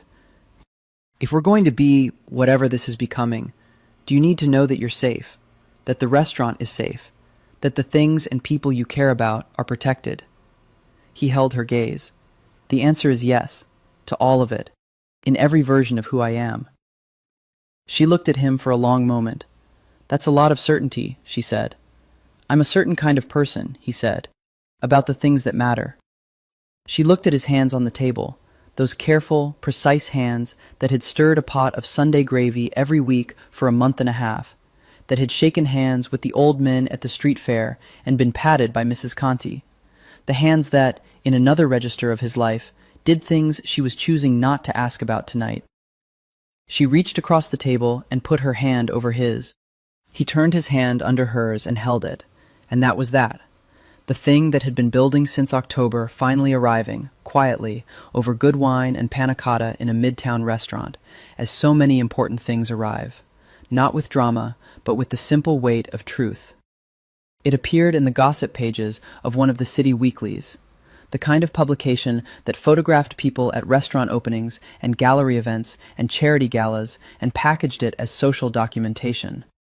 Someone had been at the Midtown restaurant that night, and the photograph showed them at the table, her hand over his face turned toward hers with that particular focused attention, and she supposed from the outside it was quite evident what the picture was of. The caption said, Nero Falcone, Falcone Holdings, with an unidentified companion. Her mother called at 8 in the morning. Caterina Maria Bellini, she said, which was how she opened conversations that were going to require full names. Mama, I'm looking at a photograph, I know, of you and Nero Falcone holding hands at a restaurant. We weren't exactly holding hands. I have eyes. I can see hands. A pause in which Caterina could hear her mother composing herself. How long has this been happening? Nothing has happened, Mama. We have a business relationship. Caterina, I am your mother, and I am 64 years old, and I have lived in this neighborhood for 40 years, and I know exactly what a business relationship looks like, and that photograph is not a business relationship. A longer pause. It's complicated, Caterina said. His father knew your father, her mother said. His father was also a man who scared people, and your father liked him anyway. And I used to ask your father why, and he said, because even men like that have something human in them, if you look in the right place. Another pause. Your father was not always right, but he was right more often than I gave him credit for. Are you saying you approve? I'm saying I'm frightened, her mother said simply. And I'm saying that I trust your judgment, which is not the same thing. Come for dinner on Sunday. I have the restaurant. Come for dinner after the restaurant. Yes, Mama. He called that afternoon. You saw the photograph, he said, when she picked up. My mother called. My lawyer called. A pause. I apologize. That restaurant should have been more private. You don't control everything, she said. I prefer to control what I can. His voice had an edge she recognized now, the tightening when something had occurred that he hadn't anticipated and didn't like. How are you? Fine, she said. Slightly famous, apparently. The publication is minor. It won't... Nero, she cut him off gently. It's all right. I'm a 31-year-old woman who had dinner with someone and held his hand. I don't need to be apologized at. A silence. Then, your uncle called my office. She closed her eyes. Sal. He left a message with my assistant. The message was specific. I will speak to Sal. He's protective of you, Nero said, and she heard something in it. Not resentment, but something almost like approval, reluctant and surprised. He is, she said, annoyingly so.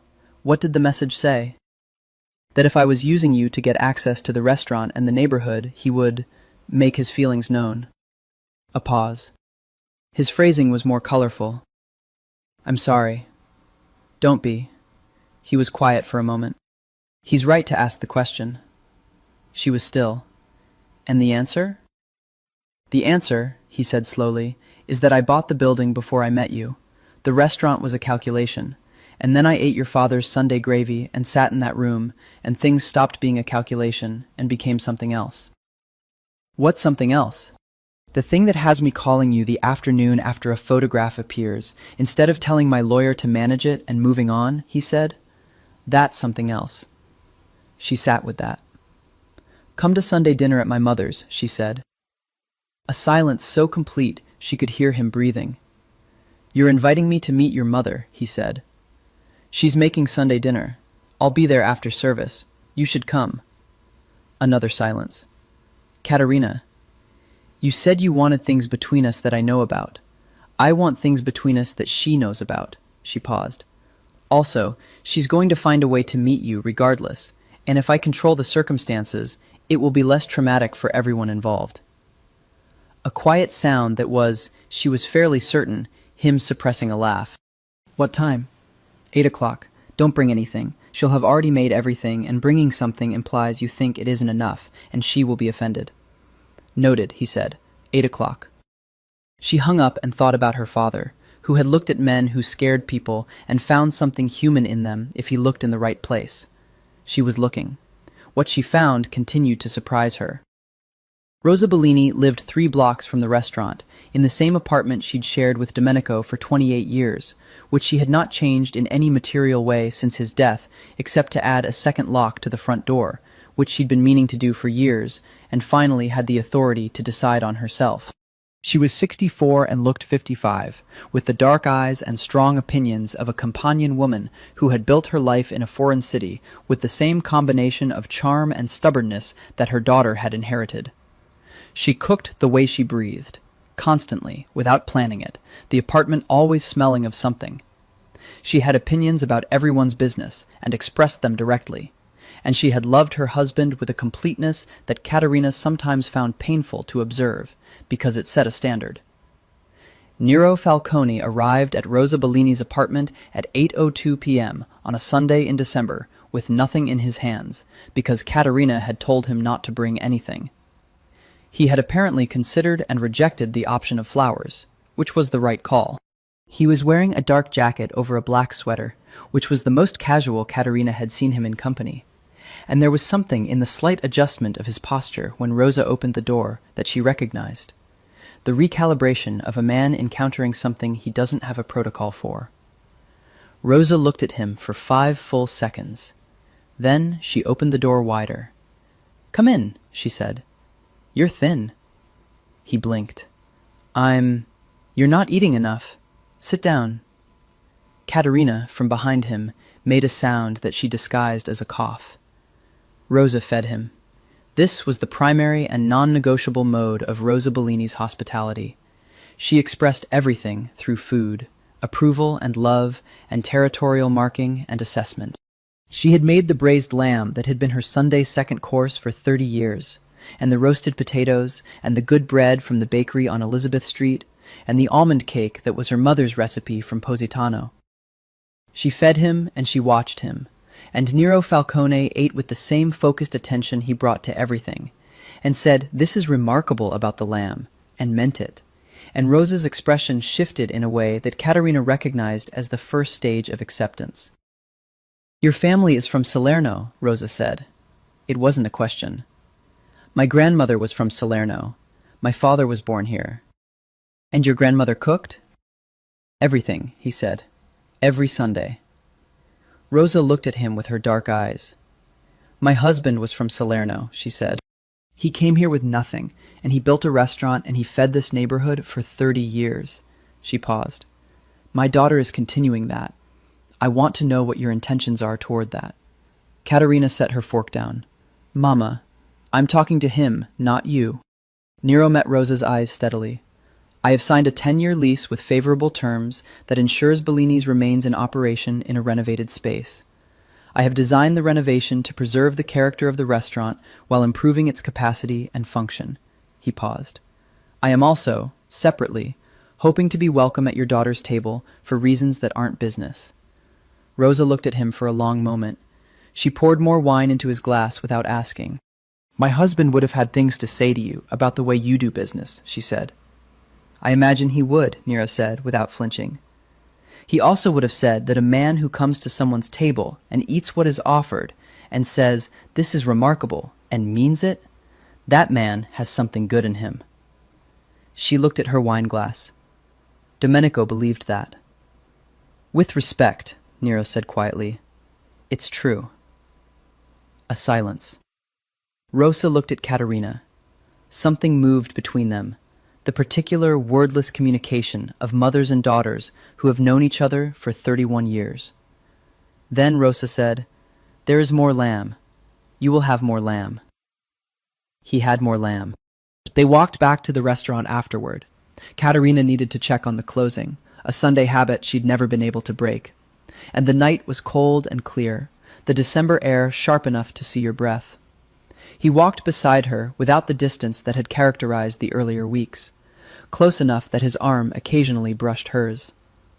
"Your mother is remarkable," he said. "She is terrifying is what she is." "Also that." He was quiet for a moment. "She asked me directly whether I was good for you. I don't think people have ever asked me that before. Usually they ask whether I'm dangerous, or whether I'm profitable, or whether I'm—" He stopped.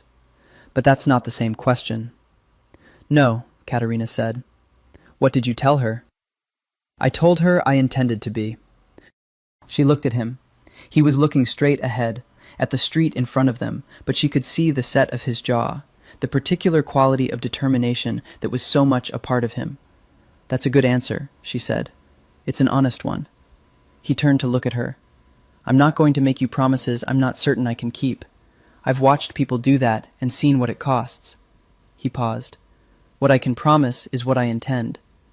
"Intending is enough to start with," she said. He stopped walking. She stopped too, and turned, and he was looking at her in the way he'd looked at her that first evening she'd gone out to his table and found him holding a glass of her father's Barolo and looking at it like it was telling him something. He kissed her. It was, like everything about him, not tentative. It was deliberate and unhurried and warm. One hand curved along her jaw, and it tasted like Rosa's wine and winter air. She kissed him back. Mulberry Street went about its December business around them, a couple walking a dog, someone's exhaust turning white in the cold, and they stood on the sidewalk and the city held them in its ordinary, extraordinary way. When they stepped apart, he kept his hand at her jaw for a moment longer, looking at her. "Come upstairs," she said. He looked at her. "I live on Prince Street," she said. "I have better wine than my mother." "I don't doubt it," he said. They walked.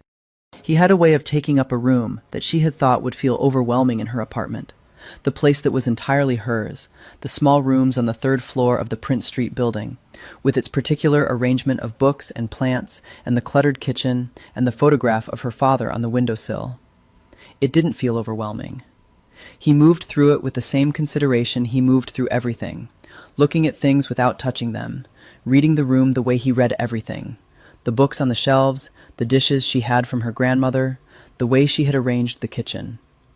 She watched him from the doorway with the wine she'd opened and thought, "He is trying to understand me. He does this everywhere." "Your father," he said. He was looking at the photograph on the windowsill. It was the one she loved best. Her father, in the kitchen, mid-service, laughing at something, his apron on, the look of a man entirely at home. "Yes. He looks happy." "He was happy," she said. "That was one of his gifts. He was constitutionally happy in a way that some people are, and it made everyone around him happy, and I've spent 3 years trying to—" She stopped. "Trying to carry that forward." "You have," he said. He turned from the photograph to look at her. "I've sat in that room. I've watched those people. That happiness is still in the walls."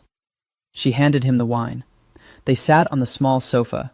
Her apartment didn't run to spacious furniture, and the city hummed outside the window, the particular December frequency of it, and they were close in the way that small spaces enforce, and neither of them moved away from. He told her things. Not the big things, not the shape and substance of the life she understood ran parallel to the one she could see, but smaller things, the things people tell each other when they are beginning to trust. He told her about the apartment in Carroll Gardens where he'd grown up, which looked nothing like the penthouse on the Upper East Side he lived in now. He told her about a trip he'd taken to Sicily when he was 20, the only time he'd been to Italy, standing on a cliff above the sea, thinking that somewhere across this water was where his family came from. She told him about her father. She talked about him for a long time, the Sunday mornings in the kitchen, the way he had of teaching without quite teaching, the way she'd learned to read a room from watching him work a dining room. The last conversation they'd had, which had been about nothing in particular, just Tuesday afternoon nothing. And she'd been grateful for years that the last thing they'd said to each other was ordinary. He listened. He was a man who could listen without filling the space, which was rarer than it should have been. Later, much later, when the wine was done and the street outside was quiet, he looked at her and said, "I should go." "You should," she agreed. Neither of them moved. "Katerina," he said. "I know," she said. He kissed her again, different this time, slower, with the particular attentiveness of a person who knows they are learning something they want to remember exactly.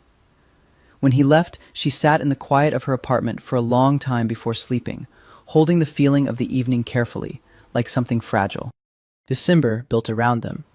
The restaurant was the busiest time of year. Holiday parties, family dinners, the neighborhood gathering itself together against the cold and the dark. And Katerina was in the kitchen 11 hours a day and loving it, the particular joy of a restaurant in its season. He came.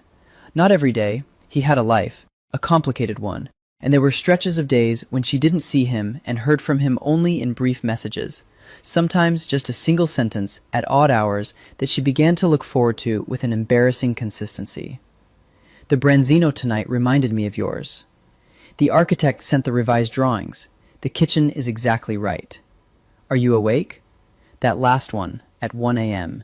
on a Wednesday, and she had been awake, and she'd written back, yes, and he'd called her, and they'd talked until nearly 3, about nothing, really. The city, the neighborhood, a story he told about something that had happened at a meeting that afternoon that was, stripped of context, genuinely funny. She'd fallen asleep with the phone on the pillow and woken at 6 to find he'd texted, "Sleep well." She stared at that for a while in the blue morning. She was falling in love with Nero Falcone, and the thing that surprised her most was not how complicated that was, but how natural. The peace lasted until the 3rd week of December, which was when Marco Vitelli came to the restaurant. She didn't know who he was when he arrived. A man in his 50s, well-dressed, with the particular ease of someone who has never in their life had to think about money or whether they were welcome in a room.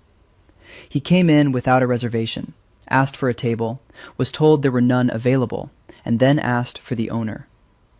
Gianni came to find her in the kitchen. "He says he's an old friend of your father's," Gianni said.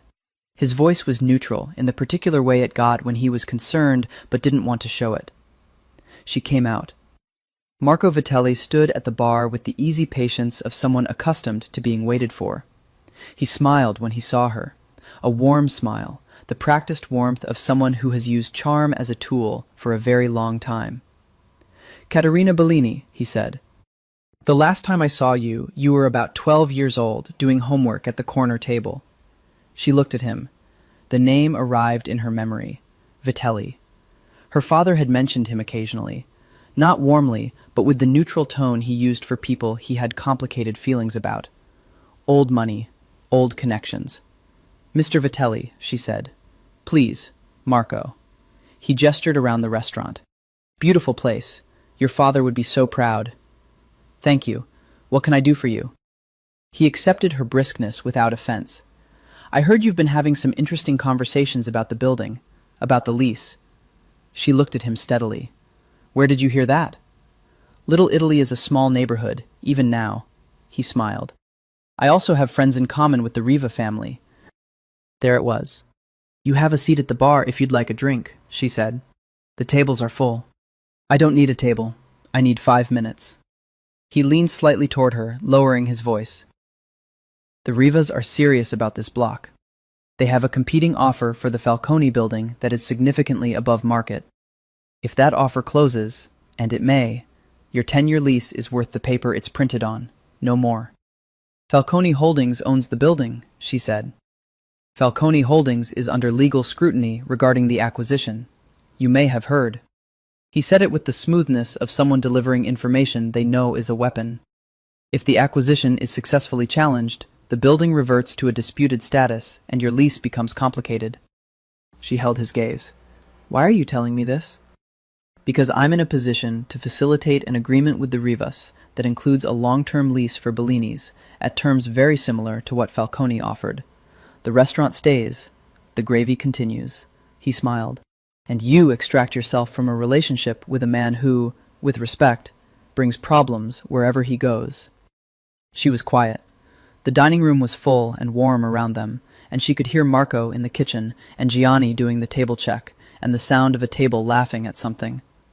"Good night, Mr. Vitelli," she said. "Caterina, thank you for coming.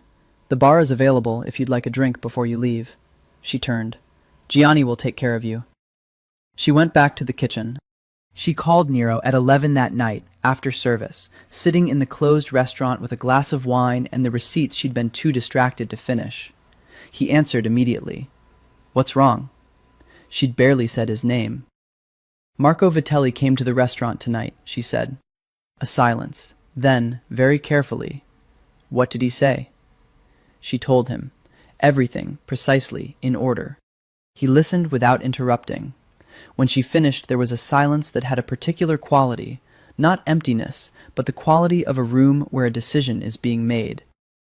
"The legal challenge to the acquisition," she said. "Is it real?" "It's being attempted," he said. "It is not going to succeed." "How certain are you?" "Completely." His voice was very level. "Vitelli is a messenger. He's carrying someone else's strategy. What he told you was designed to make you doubt the lease and doubt me, in that order." A pause. "Do you?" She looked at her wine glass. "Tell me honestly," she said, "is there anything about the acquisition that could be used to unwind it?" "There are things about the acquisition that, framed a particular way, could be made to look problematic. Yes." He said it directly. "Those things will not be framed that way, because the people who could frame them have been persuaded not to." Persuaded. She held that word. "Nero," she said. "I know what you're asking." His voice was quiet. "I'm not going to lie to you. This is what my world looks like. I've told you that. I've never hidden it." "No," she said. "You haven't. Does it change things?" She sat in her father's restaurant, in the warm dark of it, with the receipts on the bar and the chairs up on the tables and the smell of the evening still in the walls. "No," she said, "it doesn't change things. But I want you to know that I'm not someone you need to manage or protect from information. I'm someone you can tell the truth to." "That's why I answered the phone at 11 o'clock, he said, with a quietness that meant more than quietness usually did. She breathed. "Come on Sunday," she said. "I'll make the artichokes." "Sunday," he said. The renovation began on January 3rd. Caterina had negotiated a 60-day closure, from January 1st through the end of February, during which the building would undergo the structural work, the kitchen expansion, the new dining room layout. She'd use the time to plan the reopening, to source new equipment, to refine the menu that would carry forward her father's legacy into the new space. She'd also spent the first week of January doing nothing at all, which was the first time she'd done that since her father died. Nero had asked where she wanted to go. She'd said Salerno. They flew to Naples and drove down the Amalfi Coast in a rented car, her insistence on the rental. She'd said she wanted to drive, and she had, while he sat in the passenger seat with the particular ease of someone who is not accustomed to being driven and is choosing to be fine with it. Salerno in January was cold and gray and beautiful, the old city rising up from the harbor with the specific dignity of places that have been themselves for a very long time. They stayed in a small hotel in the historic center, nothing like what she imagined he was accustomed to, and he said nothing about it and seemed, she thought, genuinely unbothered. She found the street her father had grown up on. She'd had the address from his papers. Her mother had kept everything, and they walked it on the second morning, in the salt wind coming off the sea, and she stood in front of a building that looked much as it must have looked when her father was a boy, and felt the strange vertigo of being in the origin story of someone you love. Nero stood beside her and said nothing, which was exactly right. "He would have liked you," she said, "under different circumstances." "What circumstances would have been different?" If you'd come to the restaurant as a customer and not as the man trying to buy the building, she smiled slightly. He didn't have much patience for the other things, but he could see what was real in people. That was his gift. What does he see when he looks at me? Nero said. He said it in the present tense, which she noticed, which she loved him for. She turned to look at him. The wind moved his hair. He looked, in this gray January street in the city his grandmother had come from, slightly undone from the version of himself he wore in New York. Not less himself, but more openly himself, as if distance from the life he maintained there had loosened something. He sees a man who is trying to be more than what he was made to be, she said. He held her gaze. The thing in his face, that deep, careful attention, shifted into something warmer, something she was still learning the name of. Is that what you see? He said. That's what I see, she said. He took her hand. She held it. They stood in her father's street and let the wind move around them. On the last day, they went to find the address Nero had for his grandmother's home, a number in the Orto Botanico district, high on the hill above the city. The building had been converted to apartments. The neighborhood had changed, as all neighborhoods change. But the view was there, the harbor below, the Gulf of Salerno, the mountains behind. She watched him stand at the edge of the view, looking out at the water. He was very still. She used to describe this, he said. The water. She said it was so blue in summer that you thought it was painted. She said you couldn't believe a color could be that real. It probably is that blue, Katerina said. In summer. I know. He turned from the view to look at her. I'm going to come back in summer. She looked at him. With you, he said. She held his gaze. You're very certain about things, she said. About this, he said. Yes. She thought about certainty, about the kind that was stubbornness and the kind that was faith, about her father, who had been certain that his Sunday gravy would matter to people, and had been right, about her own certainty, the one she had been moving toward since October, that this man who had walked into her restaurant with an eviction letter and eaten her father's gravy was one of the realest things she'd found in years. In summer, she said. He smiled. The real one, the full one, the one she'd been working to earn since October. She thought she might be looking at it for a very long time. The new Bellinis opened on March 1st. She had planned for weeks and cooked for days. Trial runs in the new kitchen, which was everything the architect's plans had promised and more, with its doubled prep space and its updated equipment and its ventilation system that actually worked. The kitchen smelled the way it should, of possibility and heat, and she stood in it on the morning of the soft opening and felt her father in every corner of it. The dining room was the same and different. The corner entrance worked exactly as Nero had said it would, pulling light in from two directions. The table spacing was generous without feeling empty. The pendant lamps, her father's lamps, salvaged and rewired, hung over the same red-clothed tables, which were the same tables which she had insisted on, and the contractor had thought she was being impractical and had been wrong. It looked like Bellini's. It felt like Bellini's. It was just more of itself. Gianni came in at 9 and stood in the middle of the dining room and turned slowly, taking it in. Good, he said. That was Gianni's highest register of approval. Marco, the sous chef, came in at 10, walked through the kitchen, said nothing for 2 minutes, and then said, "The 6-burner is a revelation," which for Marco was practically lyrical. Her mother came at noon and cried, briefly and without apology, and then put her apron on and asked what needed doing. Nero came in the evening, before service. She was in the kitchen when Gianni told her. She knew from his face, the careful neutrality of it, that it was him, and she took off her apron and went out. He was standing in the middle of the dining room, just standing, not at a table, not at the bar, in the middle of the room, looking at it. She came and stood beside him. He looked at her. His face had the thing in it she'd first seen in October, that night when he'd come back for the first time with no reservation, the thing that was the closest she had a word for to undone, but more so, older. It's still here, he said. It was always going to still be here, she said. It just needed a little more room. He put his arm around her.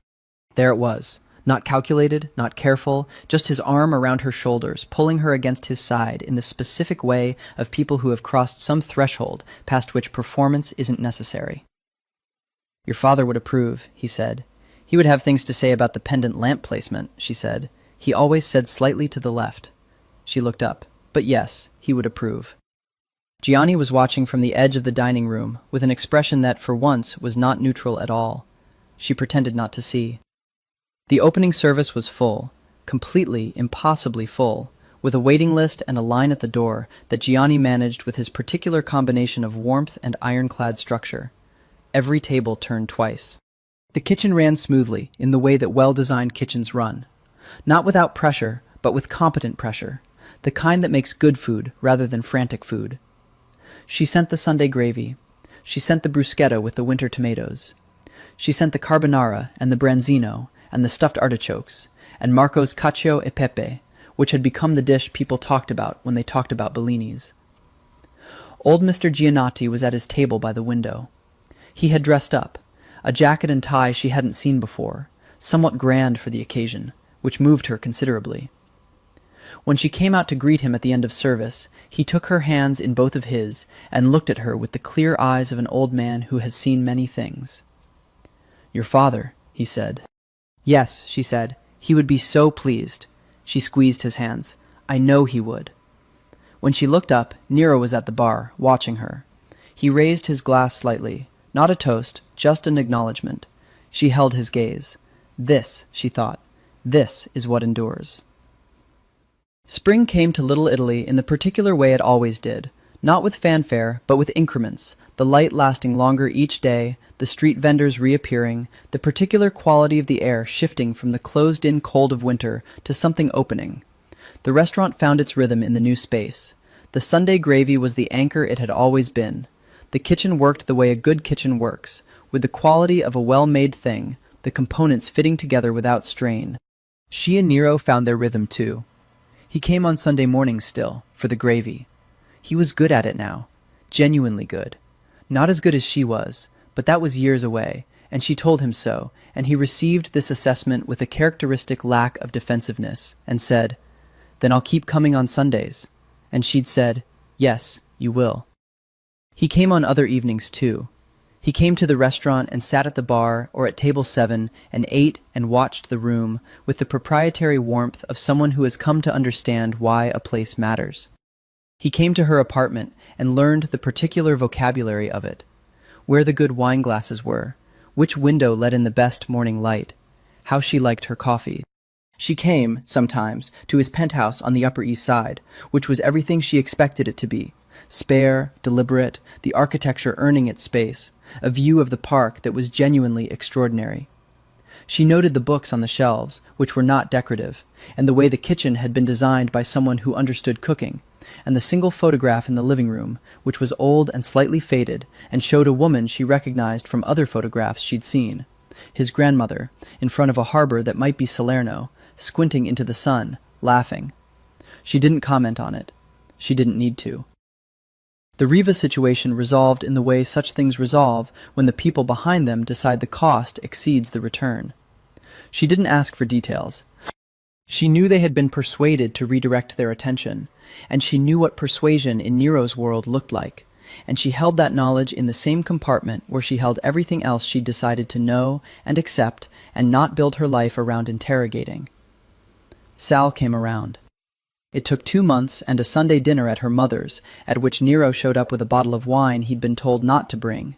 He'd asked her specifically what wine her uncle liked, which was how she knew he'd ignored the instruction deliberately and as a form of respect, and sat across from Sal for 3 hours while Sal tested him with questions that were sometimes direct and sometimes oblique and sometimes just the particular challenge of a man who looks at someone over a dinner table and decides what they're made of. At the end of the evening, when Nero and Caterina were at the door, Sal had shaken Nero's hand with a grip that said several things at once, and then said, in the plainest voice he had, "She's the best of us. You understand what that means." "I do," Nero had said. "Good," Sal had said, and that was that. One evening in April, warm enough now to open the restaurant's new window panels, the street air coming in with the smell of spring. She was closing down the kitchen when Nero appeared at the back door. He looked, she noted, like himself, which was to say composed and precise. But there was something in his face, a particular quality of presence, that she'd learned to read. Something had happened. She poured 2 glasses of wine. She sat at the prep counter. She waited. "There was a problem tonight," he said, "in the other part of my work." "Are you all right?" "Yes," he held her gaze. "Others aren't." She was quiet. "I want you to know what you're choosing," he said. "I want you to choose it with full information, not the version that makes it easier." She looked at him across the counter, this man who had been in her kitchen every Sunday for 6 months, who had stood in her father's street in Salerno and looked at the water, who had eaten her grandmother's stuffed artichokes and said, "This is extraordinary," and meant it, who ran a machinery she couldn't see and wouldn't ask about, and which was real. "I know what I'm choosing," she said. "Katerina." "Nero." She held his gaze. "I'm not choosing a version of you. I'm choosing you. That includes the parts I don't ask about." She paused. "What I need is that you're honest with me when it matters, that you don't manage me, that you don't decide what I can handle." "I'm here," he said, "because I decided you could handle it." She held that. "Then we're fine," she said. He looked at her for a long time. Something in his face, the thing that had been building since the first Sunday morning, the first glass of Barolo at the bar, the first time she'd stood close enough to feel the warmth of him at the stove, settled into something she didn't have a precise word for. Something like peace, if peace was possible for a man like him. She reached across the counter. He took her hand. The kitchen was warm and smelled of the evening's service, and the spring was outside the window, and the restaurant was all around them, holding them in it the way good places hold the people who have loved in them. "Come home," she said. He did.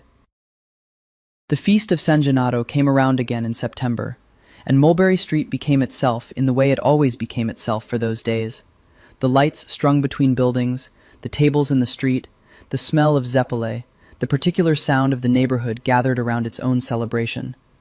Bellini's set up its tables outside, as it had every year, the Sunday gravy, the bruschetta with the summer tomatoes from the upstate farm, which were at their peak and were, this year, particularly extraordinary, the stuffed artichokes, the arancini that Lucia had perfected over the year and which people specifically asked about now, which made her stand slightly straighter when she carried the trays.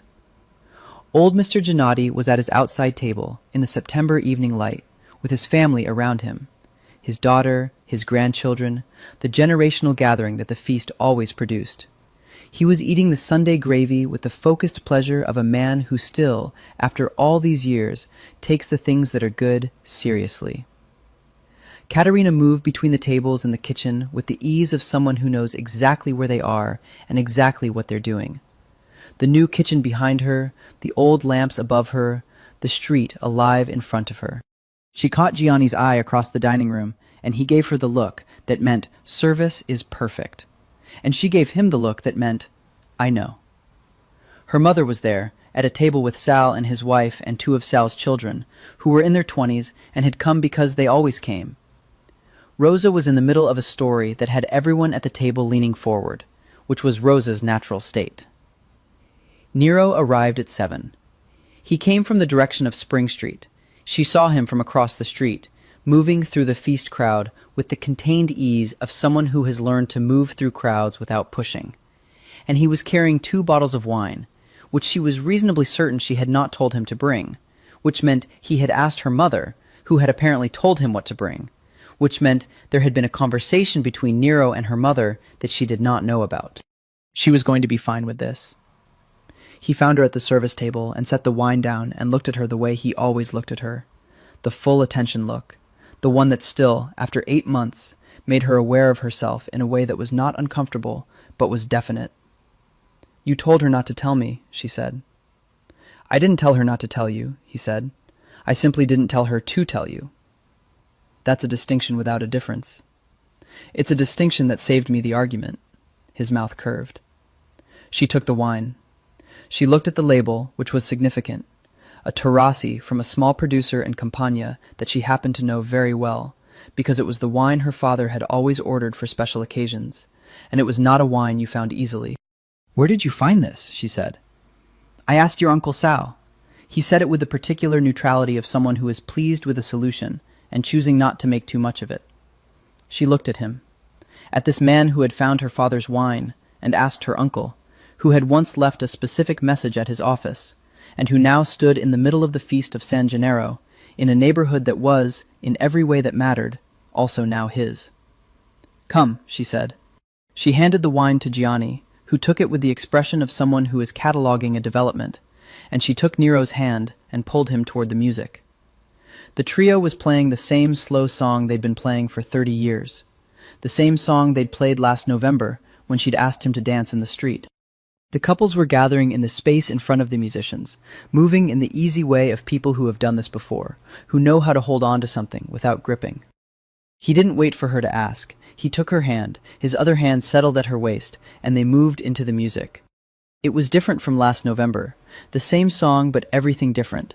The way a piece of music is different the 50th time you hear it from the first, layered now with all the times between, all the Sunday mornings and late-night phone calls, and Salerno in January, and the opening night with her father's lamps and Rose's lamb and Sal's handshake, and the ordinary, extraordinary accumulation of a life being built. "Next September," he said, close to her ear. "What about it?" "I want to come back here, with you, to this." She tilted her head back to look at him. "You're planning a year ahead." "I plan further than that," he said, "for things that matter." She looked at him. The feast lights were above them, the music was around them, the street smelled of Zeppoli and September, and somewhere in the building behind her was the kitchen where her father had learned to make the Sunday gravy before he brought it to New York, and somewhere in this neighborhood was the apartment where she had grown up, and somewhere above them was the sign that said Bellini's in the letters she had replaced 2 months ago, a little larger than before, a little more visible from the corner. "Then plan it," she said. He looked at her. "Plan as far ahead as you want," she said. "I'll be here." He held her gaze. The full attention look. The one that cost him something every time he let her see it. And that he let her see anyway, because somewhere between October and now, he had decided she was worth the cost of being seen. "I know," he said. They danced. Mulberry Street held them. The neighborhood held them. This neighborhood of 300 years of people arriving with nothing and building something, of families and feuds and Sunday gravies and slow-burning loves and ordinary meals that were actually extraordinary, and the particular stubborn endurance of places that decide to remain themselves against every force that tries to change them. The music played. Caterina Bellini danced with the man who had come to evict her father's restaurant, and had instead, in the slow, inevitable way of things that are meant, become part of it. Above them, the sign said Bellini's. It would say Bellini's for a very long time. Years later, many years if you count them, and even more if you measure them in Sunday mornings, a boy of about 7 would sit at the kitchen counter of Bellini's restaurant, doing his homework with the absolute confidence of a child who has been doing this all his life, while around him, the prep work for the dinner service hummed its familiar rhythm. He had his mother's dark hair and his father's gray eyes, and the particular quality of attention that people who watched him carefully recognized as something inherited, something old in the blood. When the Sunday gravy was ready, he would be given the first bowl, as he always was. He would eat it the way he had eaten it since he was old enough to eat it, with the seriousness it deserved. And sometimes, when his father thought no one was watching, he would stand at the doorway of the kitchen and look at his mother at the stove, and the look on his face would be the most unguarded thing about him, which is saying a great deal, because he was not a man given to leaving himself uncovered. And his mother would turn from the stove, as she always did at the exact right moment, as if she'd always known he was there, and she would meet his eyes, and something would pass between them that had no name but didn't need one. The gravy murmured in the pot. The restaurant held its breath. Mulberry Street went on. For every woman who fell for the wrong man in the right moment, for every man who found himself, for every meal that mattered,